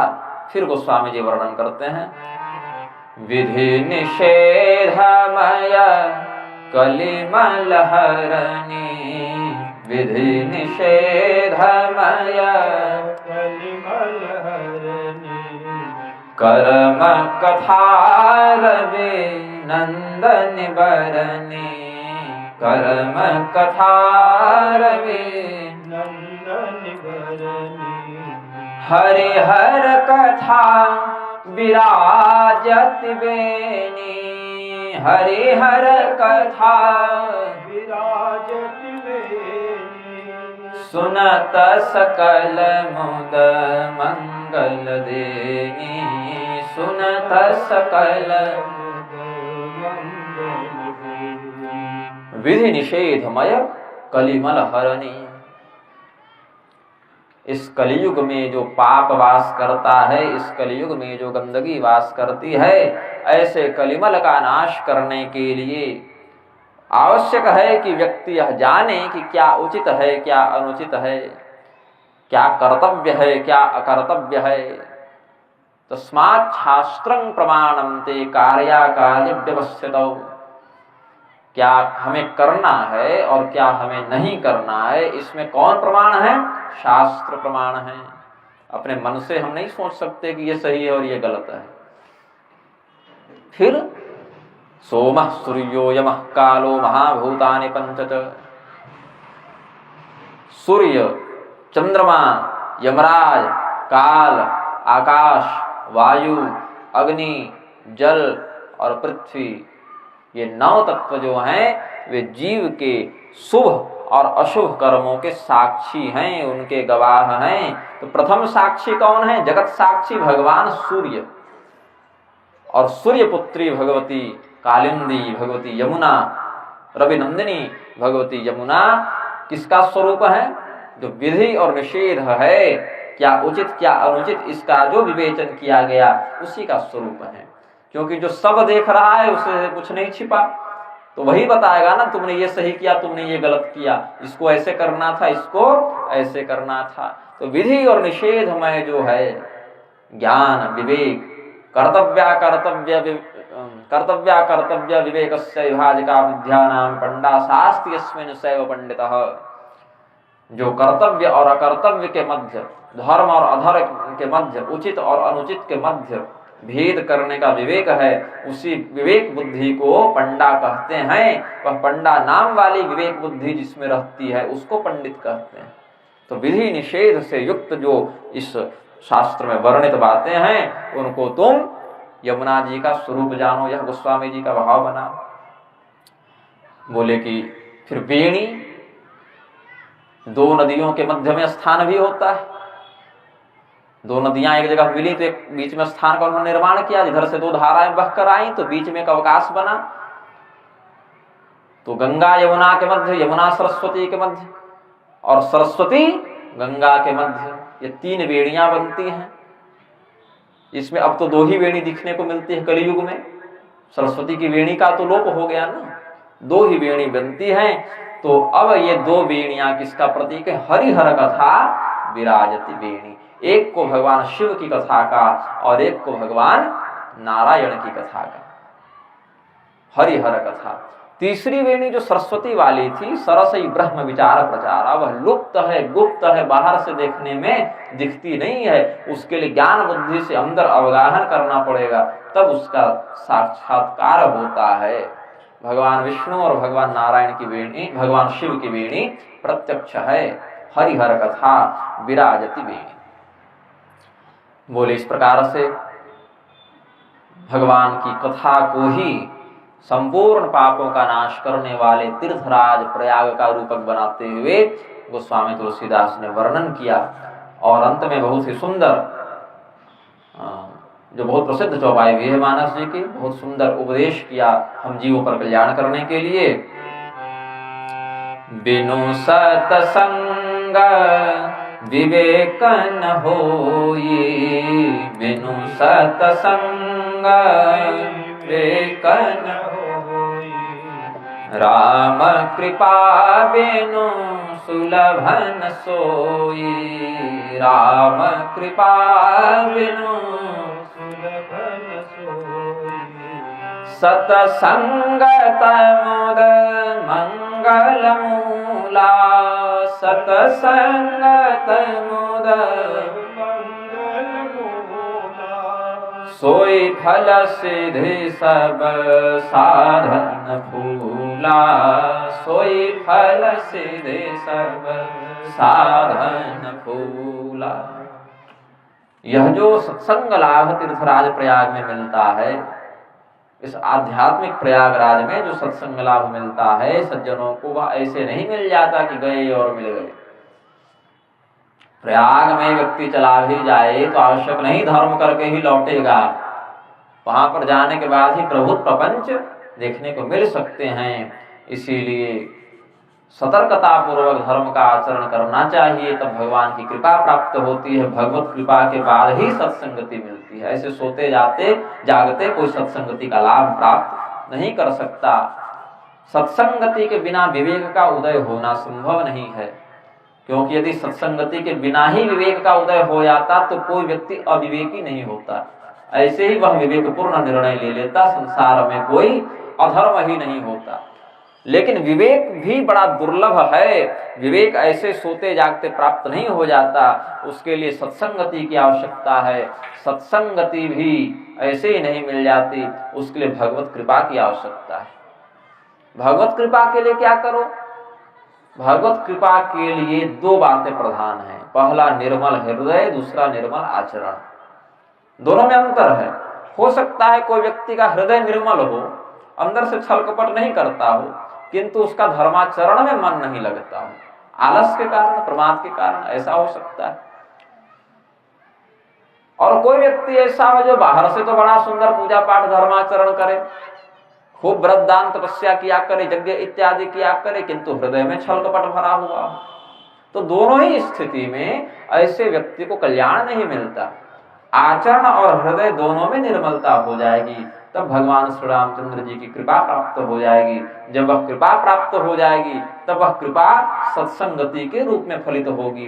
वह सत्संगति विवेक को जन्म देगा, और जिसके पास विवेक आ गया, जिसके पास संत जनों की संगति की कृपा प्राप्त हो गई, यह समझना चाहिए कि उस व्यक्ति ने संपूर्ण प्रकार के सिद्धियों को प्राप्त कर लिया, उसके लिए कुछ भी अप्राप्य नहीं रहा। तो सदाचरण और सच्चिंतन, हृदय में भी सत्य का वास हो, आचरण में भी सत्य का वास हो, तब भगवान ऐसे भक्त पर कृपा कर देते हैं। हो सकता है आचरण में कुछ कमी रह जाए, तो भी अपनी क्षमता की सर्वोच्च सीमा पर्यंत व्यक्ति को धर्माचरण करते रहना चाहिए, क्योंकि स्वल्पमप्यस्य धर्मस्य त्रायते महतो भयात्। अल्प मात्रा में भी निष्ठापूर्वक आचरित धर्म व्यक्ति को बड़े से बड़े संकट से बचा ले जाता है। श्रुति स्मृति ममये वाग्ये यस्ता मुल्लंघ्य वर्तते, आज्ञा भंगी ममद्वेषी मद्भक्तोपि न वैष्णवः। भगवान नारायण स्वयं कहते हैं, वेद की मर्यादा वैदिक आज्ञा, स्मृति की मर्यादा स्मार्त आज्ञा, इनको तुमको ग्रंथ में लिखा हुआ अक्षर मात्र मत समझना कि किसी ने छाप दिया तो हम मान लें, ऐसा नहीं। ये हमारी ही आज्ञा है, वेद स्मृति इत्यादि, उनसे सम्मत पुराण तंत्र आदि हमारी ही आज्ञा है, ऐसा समझना। और उनमें वर्णित धर्मशास्त्रीय अनुशासन के आधार पर आचरण करना। यदि मेरा भजन तो बहुत करते हो, किंतु वेद स्मृति इत्यादि की आज्ञा की अवहेलना करते रहते हो, तो भक्ति करते भी रहोगे तो वह मैं स्वीकार नहीं करूंगा उस रीति से। मद्भक्तोपि न वैष्णवः, तुम अपने आप को मेरा भक्त मान सकते हो, मैं उसको विष्णु का भक्त नहीं मानता, ऐसा भगवान ने कहा। तो निर्मल हृदय हो यह तो अत्यंत अनिवार्य है। आचरण भी शास्त्र सम्मत होना चाहिए। शास्त्र सम्मत आचरण में जहां त्रुटि दिखाई पड़े वहां संत जनों से, आचार्य जनों से पूछ लेना चाहिए। और यदि वह नियम बहुत कठिन प्रतीत हो तो आपद धर्म युग धर्मादि के अनुसार अपने शक्ति का समीक्षण करके जितनी शक्ति उपलब्ध है, जितना संसाधन उपलब्ध है, उसके आधार पर उसका प्रयोग करते रहना चाहिए। तब जाकर भगवान की कृपा प्राप्त होती है। एक बार भगवत कृपा प्राप्त हो गई तो सत्संगति की भी प्राप्ति होती है, और सत्संगति की प्राप्ति हो गई तो विवेक का उदय होगा। विवेक जिसके पास आ गया उस व्यक्ति का सर्वविध कल्याण हो जाता है। गोस्वामी जी ने इस प्रकार से आध्यात्मिक प्रयाग का वर्णन किया।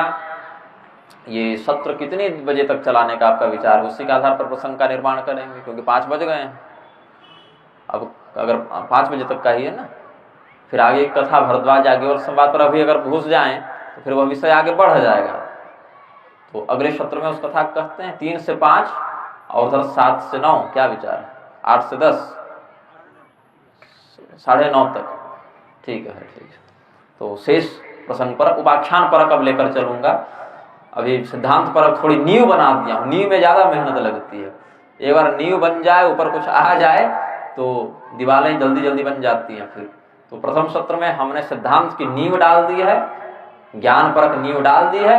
अब भक्ति परक उपाख्यानों को लेकर शेष सत्रों में व्याख्यान करेंगे। भगवान नाम संकीर्तन थोड़ा कर लें।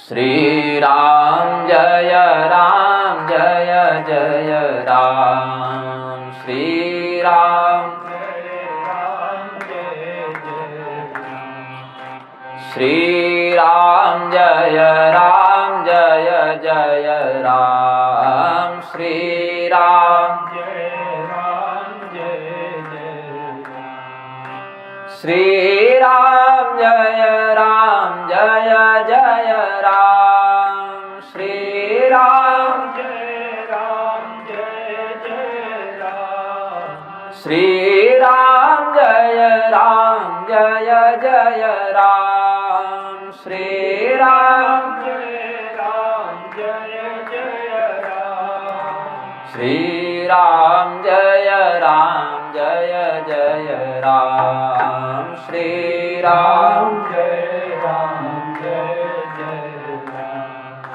श्री राम जय राम जय जय राम, श्री राम जय राम जय जय राम। प्रेम से बोलिए आनंद कंद भगवान की जय, सियावर रामचंद्र की जय, पवन सुत हनुमान की जय, उमापति महादेव की जय।